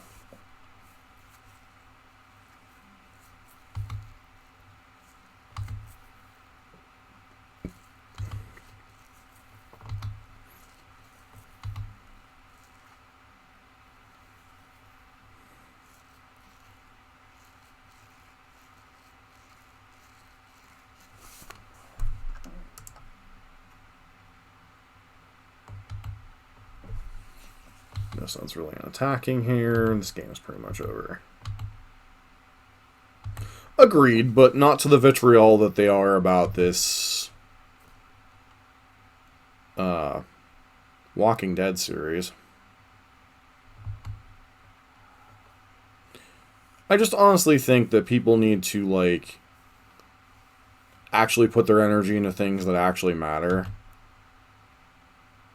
And I'm sorry, Wizards printing special edition things that you gotta pay money to buy is not really something you need to be worried about. Escape to the Wilds. Interesting. So we definitely want to deal with that Valakut this turn.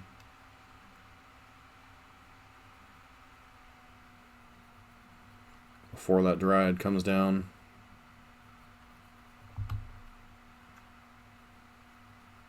really think that's a mistake to play out the Arboreal Grazer here. But I guess you're going to be able to make land drops regardless, so...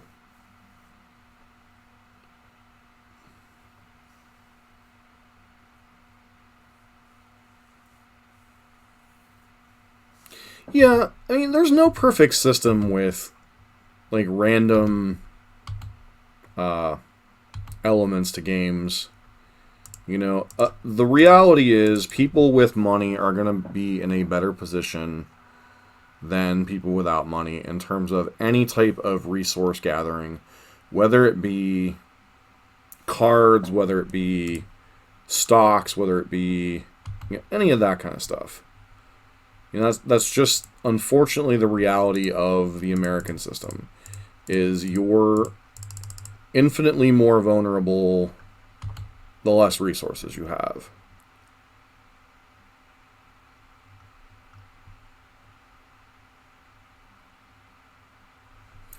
Alright, I appreciate everyone's concerns and everyone's things, but let's keep it civil.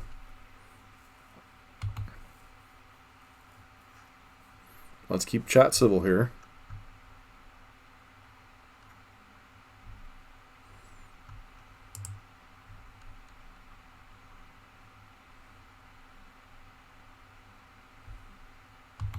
One Dryad.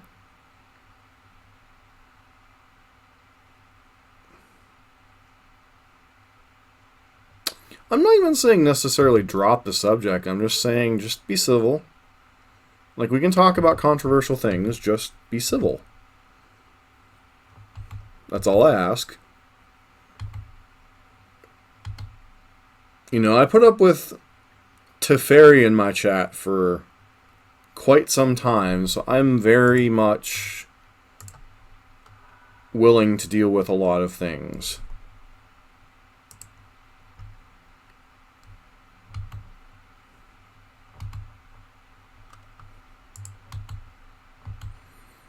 I could just, like, force through the damage here, but I don't think taking down our protection.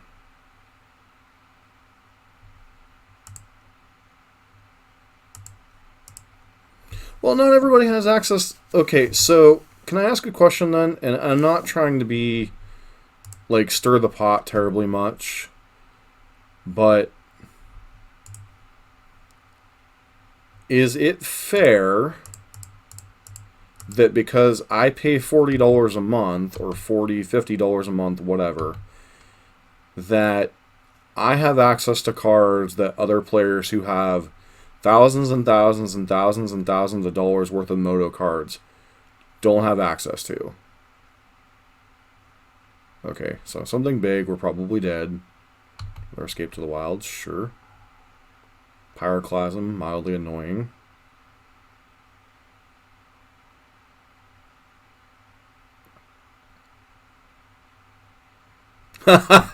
Well,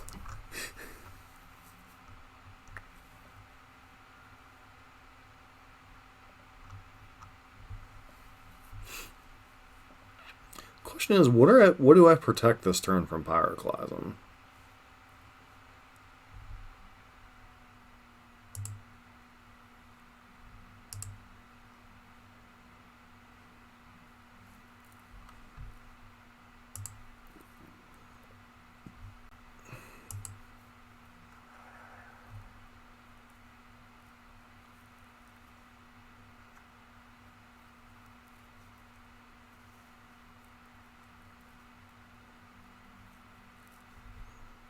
Dun dun dun dun dun dun dun dun dun dun dun. Secret Lair Gundam.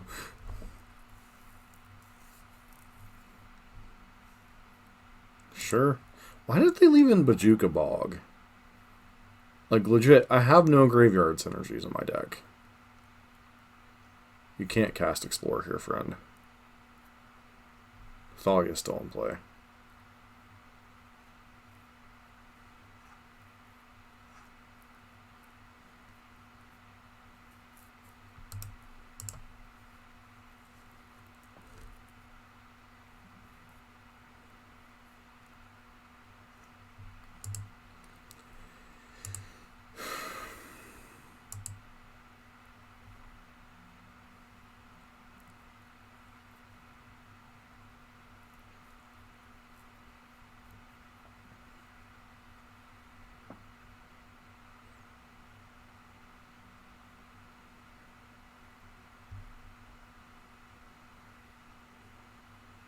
So what am I supposed to do this turn?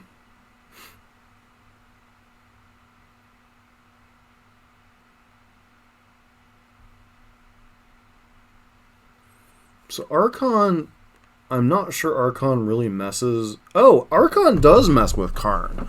Huh. So I guess I'm not supposed to play Sword of Fire and Ice this turn? Just play Archon and...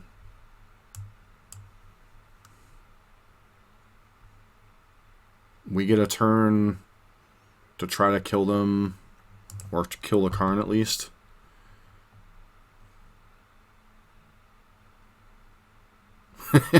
Struggle with Sparkle. You guys are going too fast for me to keep up in chat right now. Oh, jeez.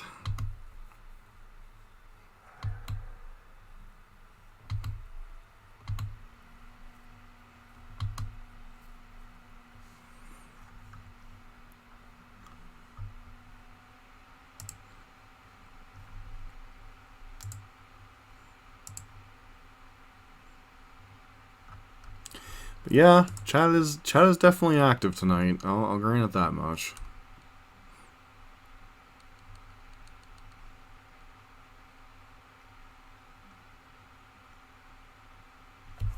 Okay, opponent plays Karn. That's their spell for the turn. What you gonna get, friend? What kind of unbeatable artifact are you going to get? Snaring Bridge. Okay.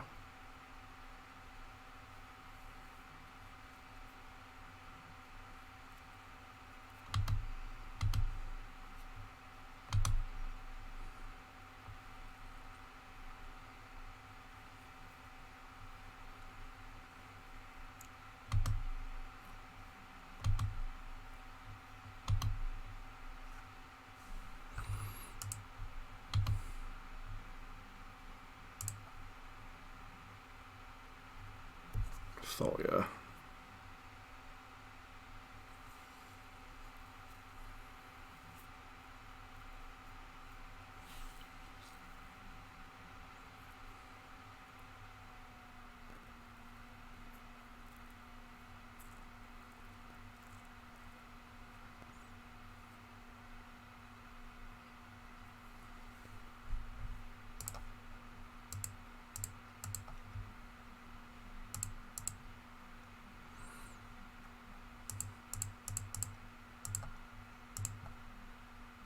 Oh, it can't be activated anyway, so that was kind of dumb.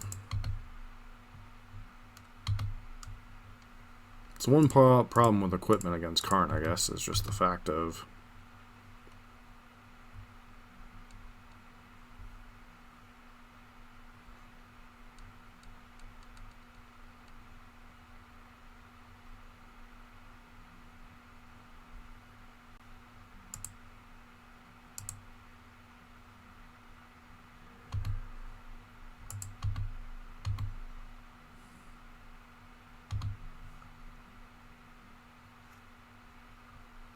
Yeah, no Trump. No Trump.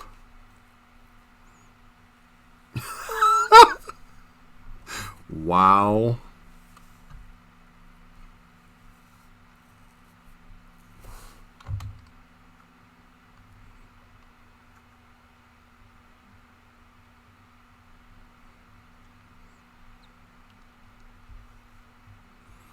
Alright, so how many things did I board out here? I boarded out...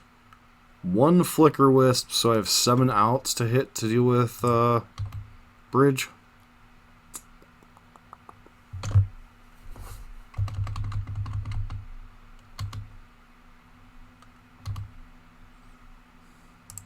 Skyclave or Flicker Wisp would both be relevant here.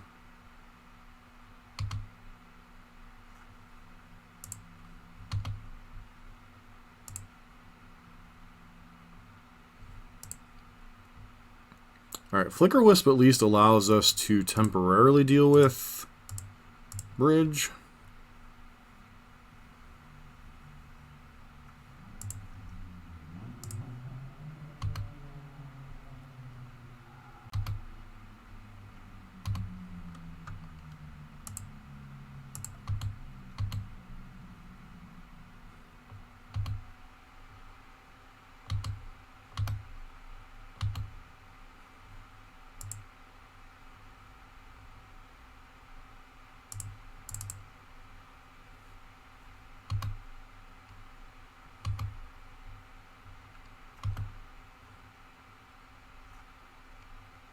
Well, we couldn't equip sword until we killed Karn.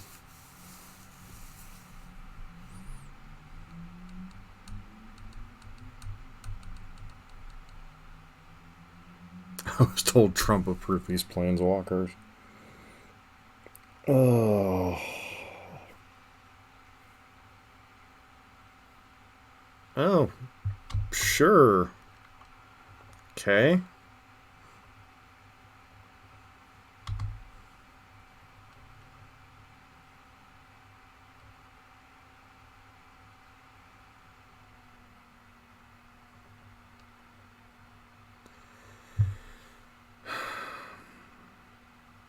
Yeah, the static text on Karn is relevant in a lot of matchups.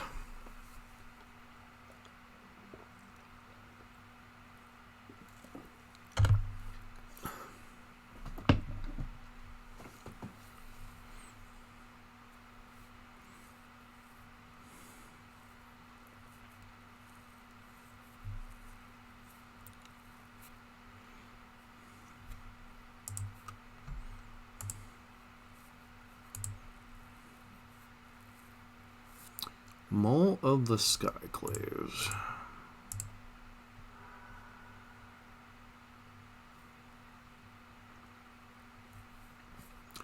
That's a thing, I suppose.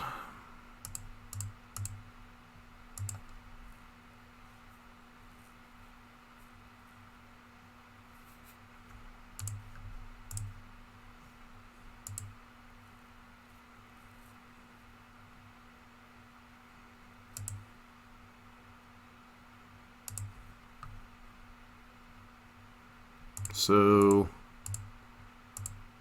play around Bolt here, or a Bolt-esque effect.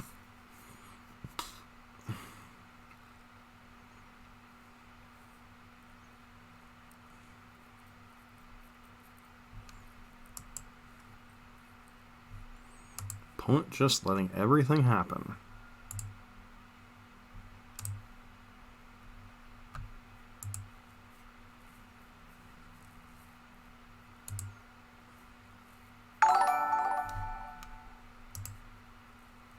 Hey Momo, thanks for the follow.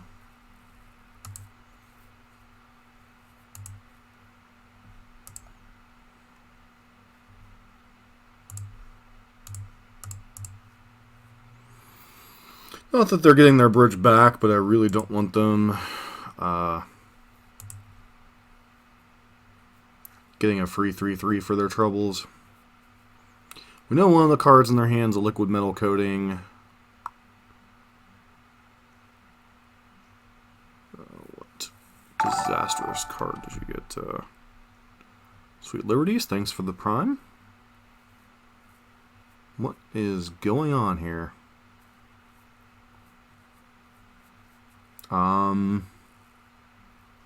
Okay, this feels like Escape Shift.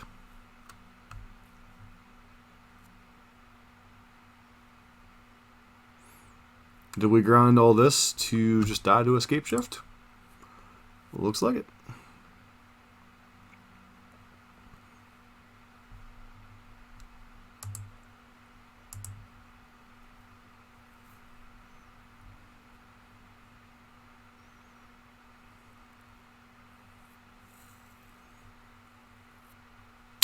So, I know this is really a crappy thing to do, and I don't like doing it, but our opponent is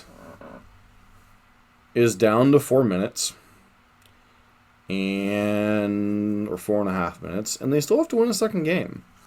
So, while this is a situation where I am definitely dead, I'm going to leverage the clock, and I know that's a terrible thing to do on Moto. And I don't like doing this, but if you're playing a deck like Escape Shift here, you should be able to navigate your way through most play lines here pretty quickly. And so... Oh yeah, I'm just simply saying I hate doing this, and You know? Do they even have lethal here? They don't even have lethal here right now.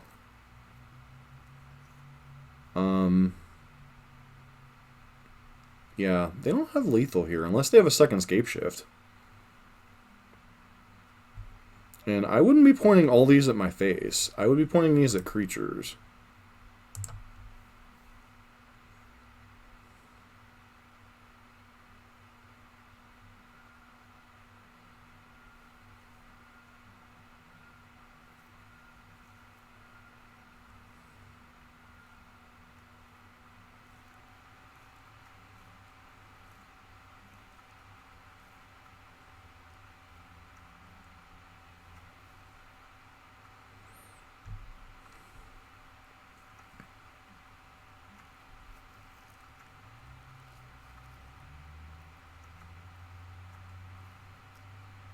You have another land drop?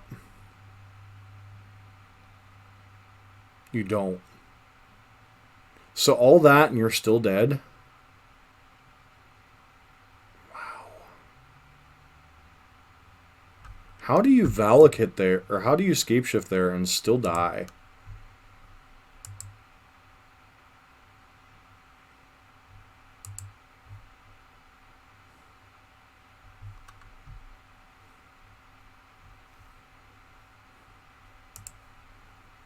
Like, legit question, how do you Valakut there and still die?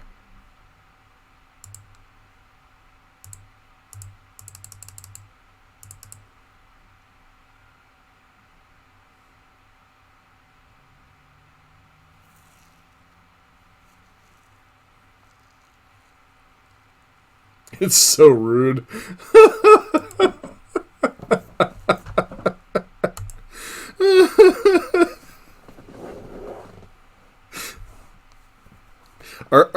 Are you propping up that arena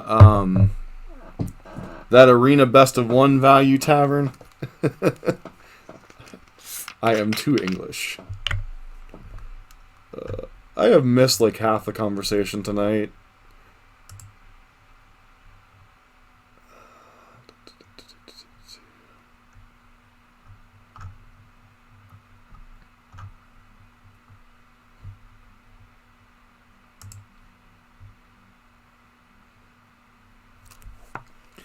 Just like, how do you Valakut there and not have enough lands in your deck? Do they literally get...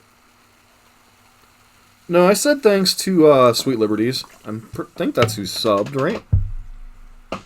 Yeah, Sweet Liberties. If I didn't say thank you, I thought I said thank you. I know I got the Momo follow. I thought I said thank you to Liberties.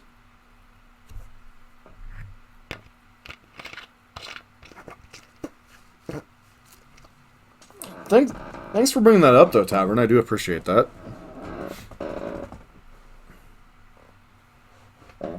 This is the one, like...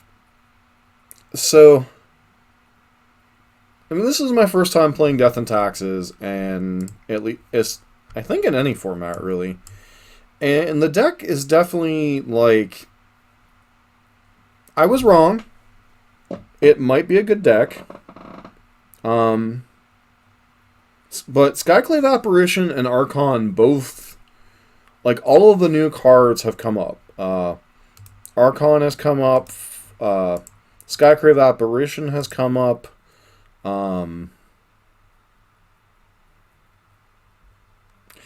Okay, Vile. Little bit of a TLDR if you're new to the channel.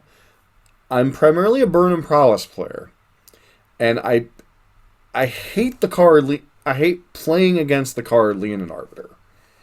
It is, especially against the older versions of Taxes, this card, I really consider it trash. Like, the only version of Death and Taxes that I had respect for was... No, I have not heard of Varos rant about it, but I'm sure it's great.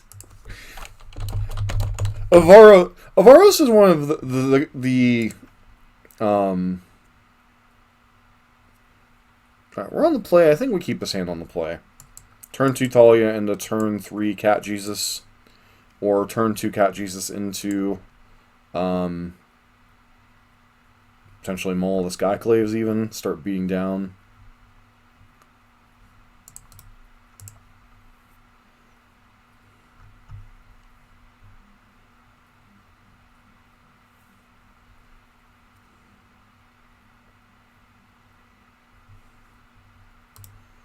We're up against an island, so we're definitely going to want to play Thalia. Hopefully they don't have... Actually, I just think we'll play Ghost Quarter, and... Hopefully they don't have Spell Snare. Oh, they just have Opt. Okay. Yeah. But this is part of the reason why I wanted to play the deck. Was... I just... Like, there are other decks that I used to hate. What other... War Dog, do you happen to remember what the other deck was that I used to rag on a ton, and then I played it, and then I got, like, a huge respect for it?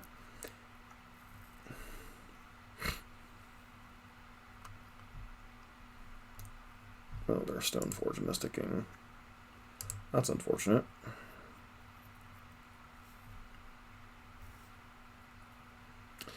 I've never had a personal issue. See, I like Living End as a deck. And I'll play it here in a sec as soon as this game's over. So what they get? Batterskull? Yeah.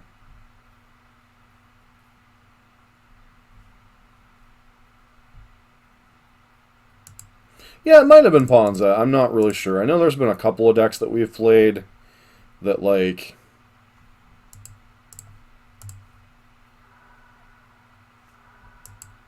Say goodbye to your land. Hopefully you don't have another untapped white source for some reason.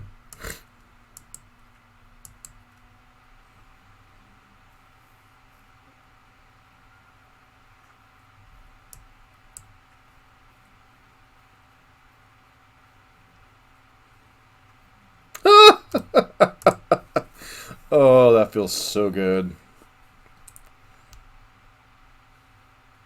That feels so good, yeah?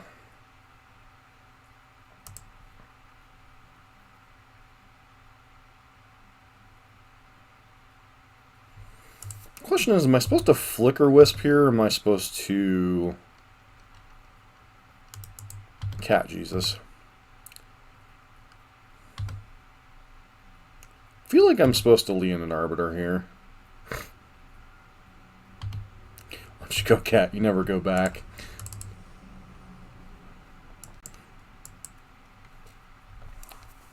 So, I refuse to play a Leonin Arbiter, but I will play Cat Jesus. Oh, they had Spell Snare this time. Okay. Alright. What we can do about that.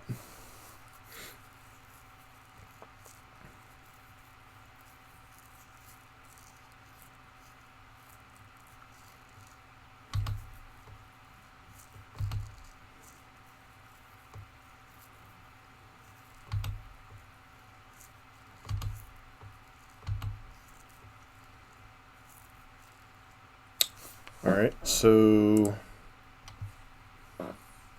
they have to spend their turn activating their fetch lands, so we're pretty much free to do whatever we want this turn.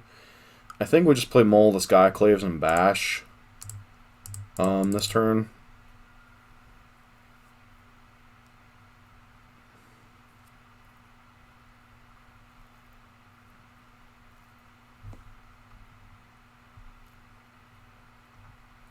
Yeah, like, Living End is a deck that, like,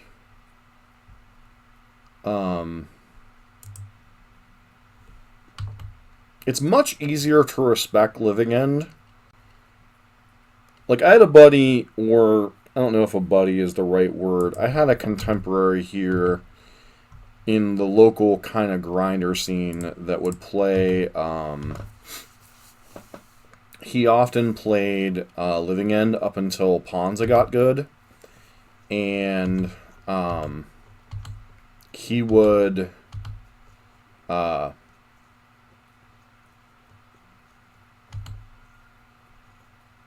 Opponent gets to grab. I wonder if they have another basic. Guess we'll find out. Okay, they do in fact have another basic, so we're not going to be able to stop them from doing the thing.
So the problem is here, if I let them untap, then they can just equip to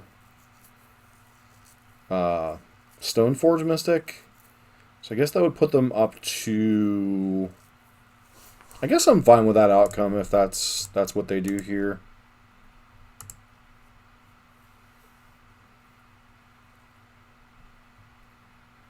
Because then that's their whole turn, then we can Flicker Wisp, smack for... Do you have Logic Knot here? Oh, Force of Negation.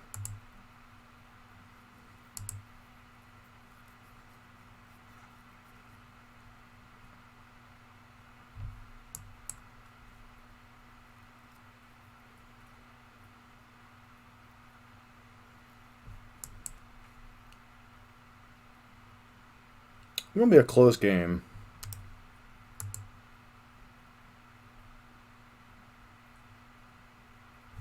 Looks like we're up against Sharkblade.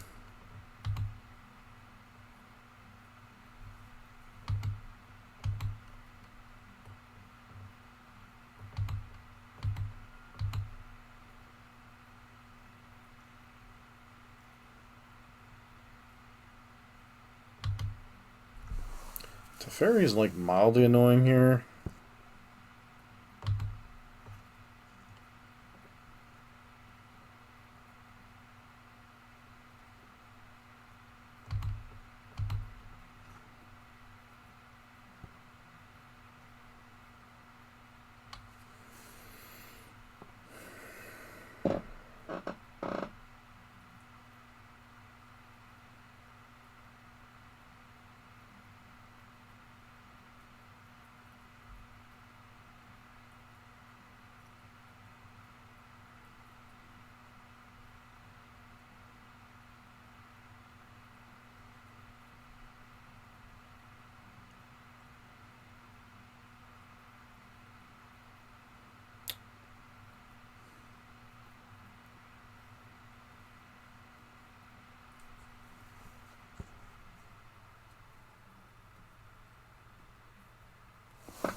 So even if we Flicker Wisp the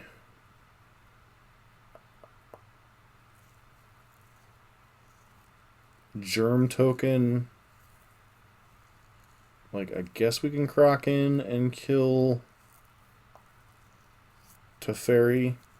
Alternatively, we can Flicker Wisp the Maul and leave us with a blocker that can deal with the Germ, but doesn't really have the effect of dealing with Teferi this turn. I think I'm just supposed to pull Flicker Wisp the Maul here. This could be incorrect, But it just feels like this is what I'm supposed to do. Flicker Wisp the Mole, equip the Mole to the thing here.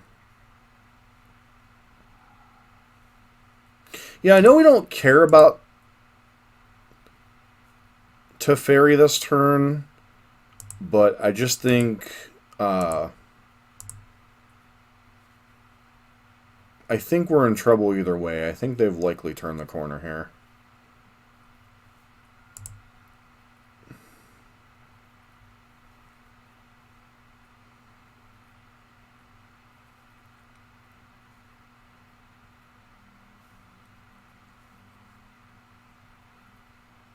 Like, this is always, like, the eternal battle between, like, Death and Taxes and, like, blue-white X-base control.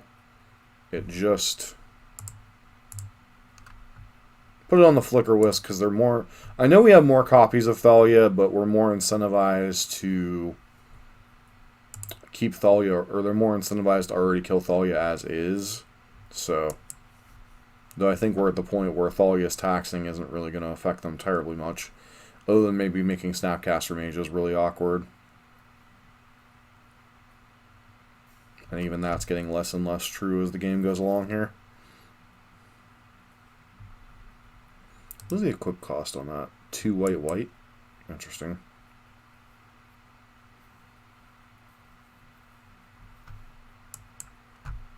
Yeah, that's...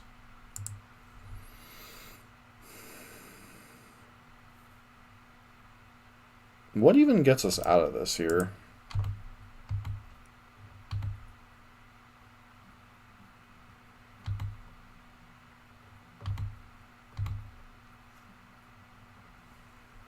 I don't think Ether Vial gets us out of here.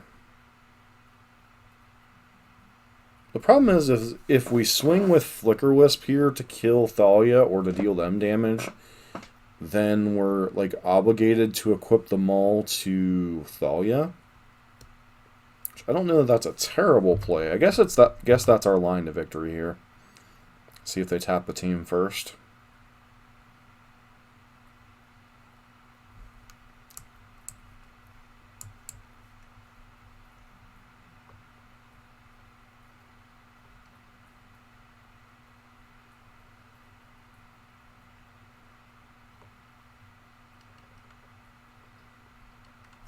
Guess they're considering if they want to bounce something.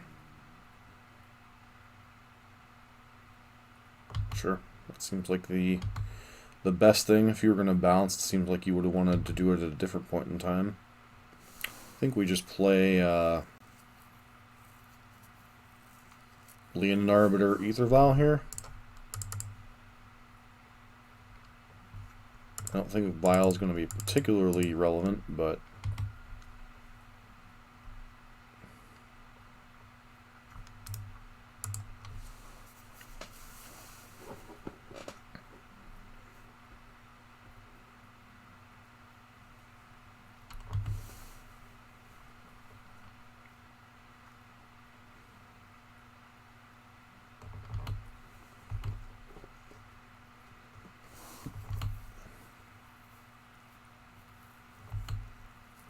I go to 10 here.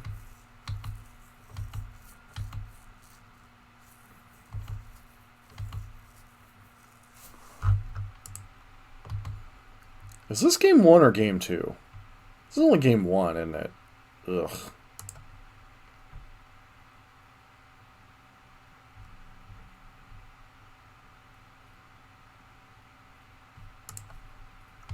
Move to combat.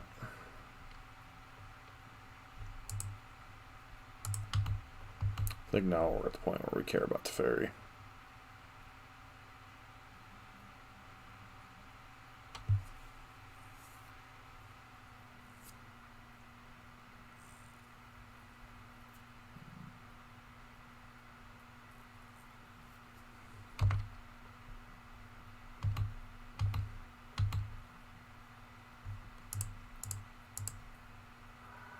Crack that. Stoneforge Mystic. Not going to play Stoneforge Mystic out here. Already feels like we're vulnerable to a verdict as is, and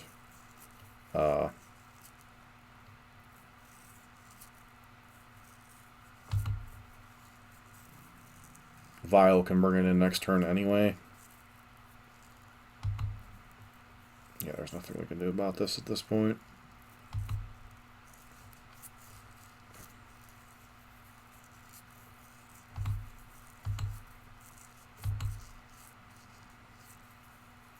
It's possible I'm actually supposed to pack it in here just to save time, but once again, we're up against blue-white control, so bleeding them of time is relevant.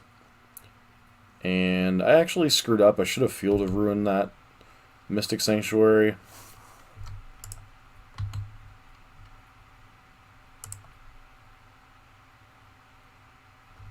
Alright, Skyclave Apparition's a thing. I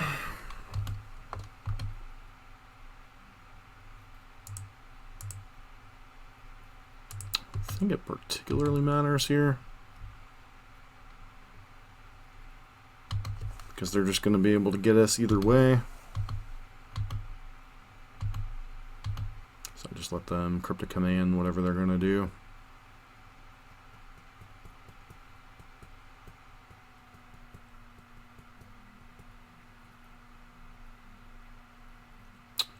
I see.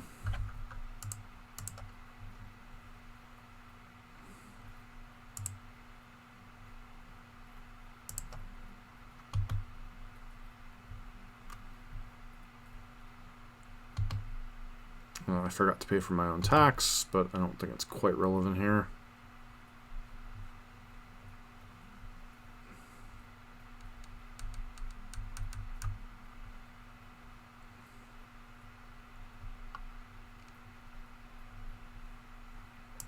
Surprised they didn't tap the team draw card. I guess if they have another one, it really doesn't matter.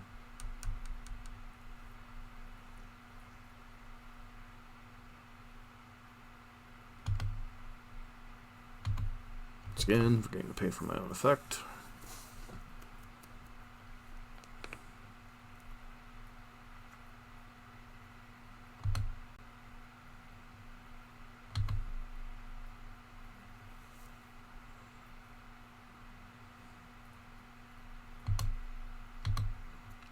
No blocks. Pretty much did do another Cryptic Command anyway.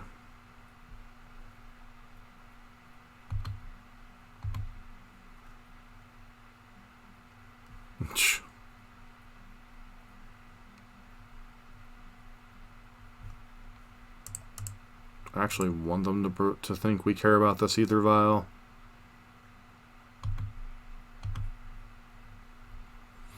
Because the card we really want to resolve is Skyclave Apparition, but I don't think it's going to resolve. So if I wouldn't have screwed up last turn, we would have had access to at least one more mana this turn. I think we're out of options, though. We have to play this here.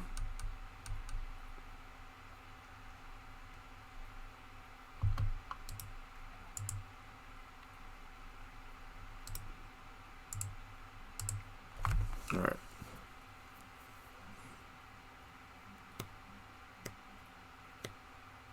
No, but you can hit Batterskull itself. Oh no, we can't hit Batterskull. Never mind.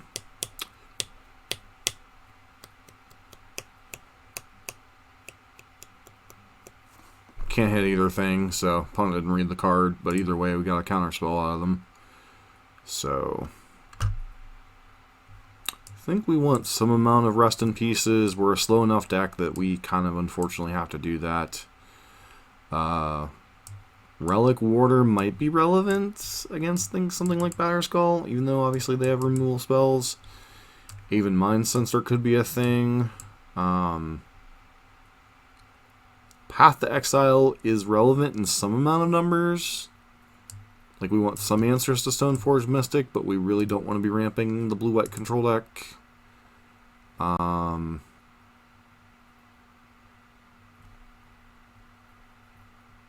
Skyclave Apparition may not be that particularly good this matchup. Like, it deals with Planeswalkers, deals with some of the other stuff. I think we only want 2 Rest in Peace. We're not really going to mana screw them terribly much, so I'm fine boarding out a Field of Ruin. Question is, what other cards are we supposed to cut here? Shade 1 Stone Forge. Go like that.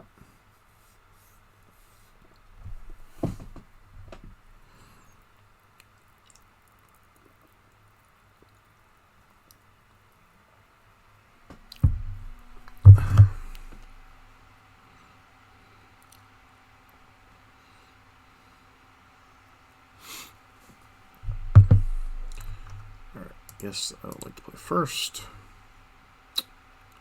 His hand is okay. They showed us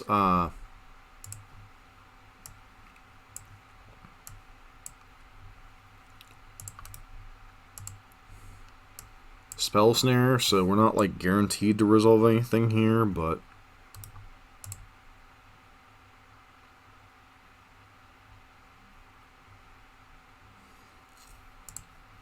I think we just jam Thalia first, right?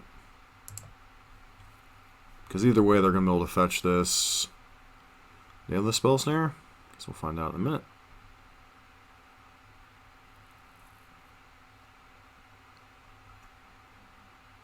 Looks like they do. Yep, just another opt. Okay.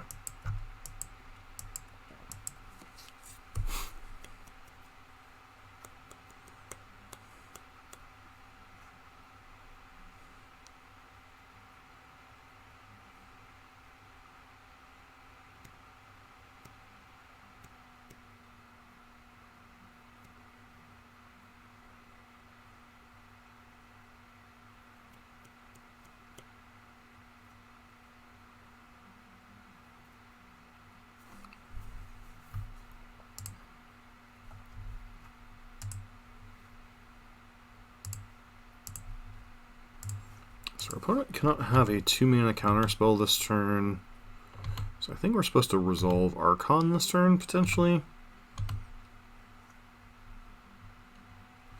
Or am I supposed to jam Cat Jesus? I feel like Archon.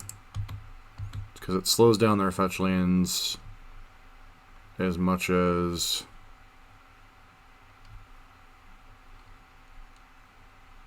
Path to Exile. Sure.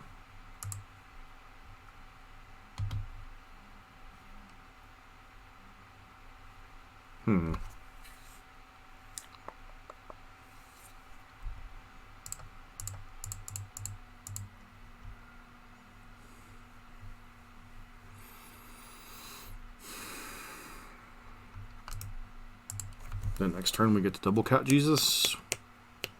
And hopefully that gets there. Field of Ruin being really awkward here.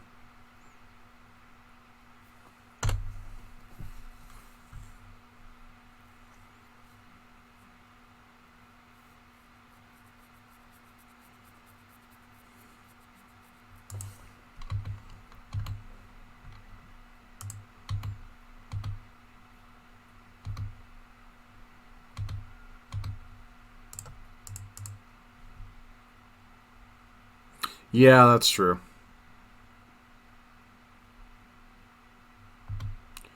That is true.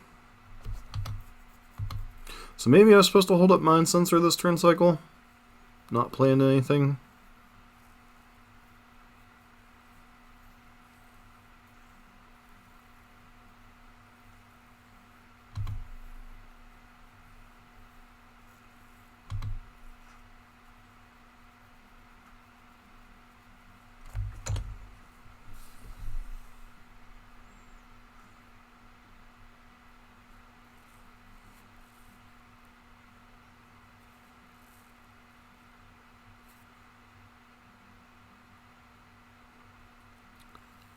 Where Teferi is extremely annoying.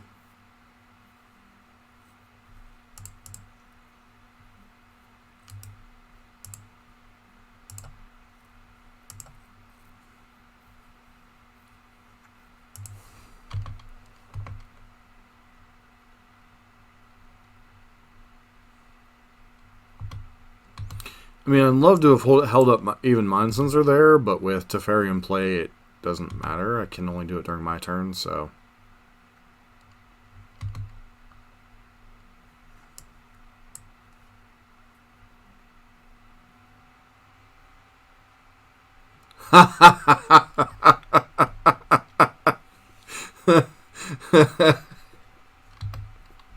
Yeah, Death and Taxes does take a little bit longer to play than some of the other stuff, doesn't it?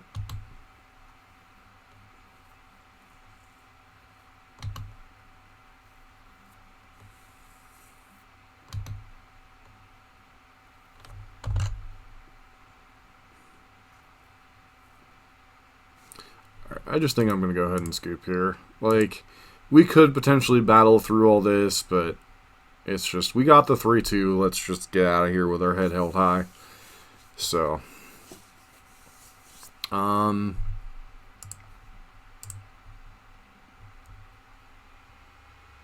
so quick thought process on Death and Taxes. The deck obviously far better than I give it credit for, and I think deep down I knew that the deck was fine in the meta. It's probably not like tier 1 necessarily. A lot of it depends on the, like, a lot of things in modern depend on like what the meta is.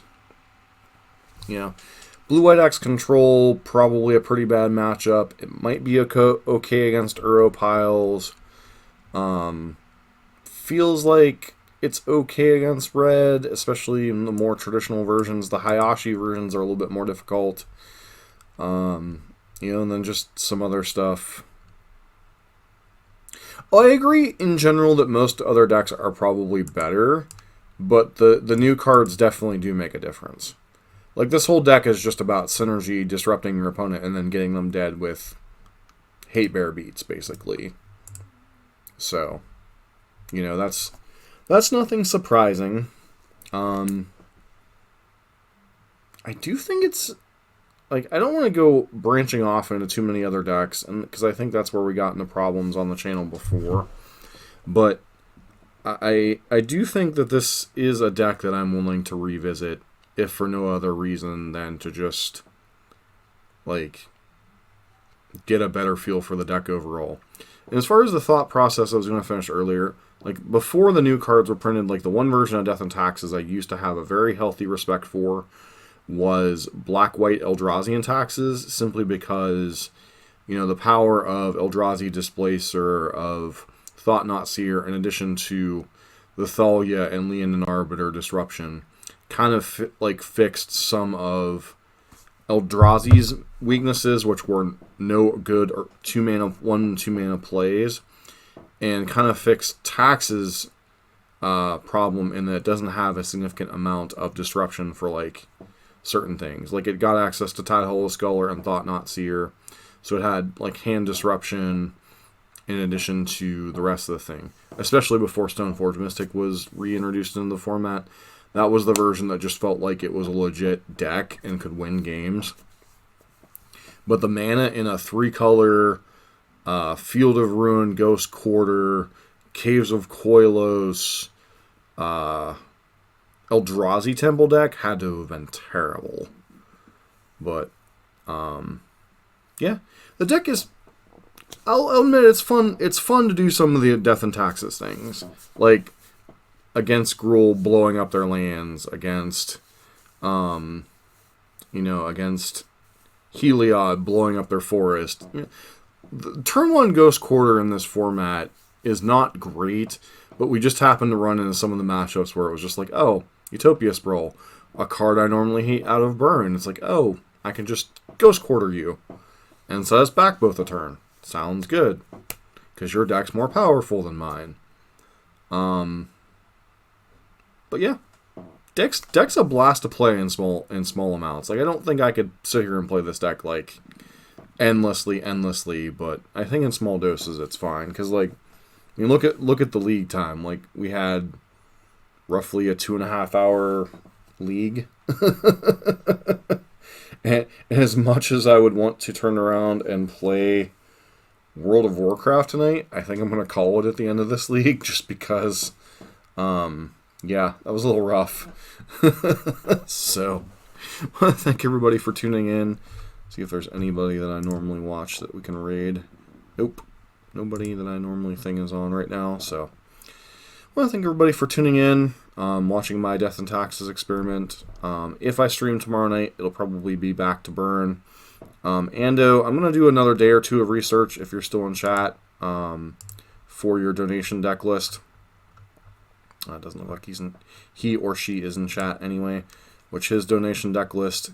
Oh, Wardog, you need to check the post on YouTube tonight and get me your deck list for a donation deck list. I still owe you one from the old Patreon contributions, so make sure you check that post. Everybody else, if you're new to the channel, please consider giving us a follow here, especially if you like red content. I will be doing more Death and Taxes content from time to time. Probably not a ton of it, but it's a fun enough deck that I'll visit from time to time. Sweet Liberties, once again, thanks again for the sub. Momo, thanks for the follow. Everybody else, I want to thank for tuning in tonight for our experiment here. So I hope everybody has a great evening. This has been MT John for MTG Nexus here on Twitch and on YouTube's. And don't forget to check out our YouTube channel. The link is down below.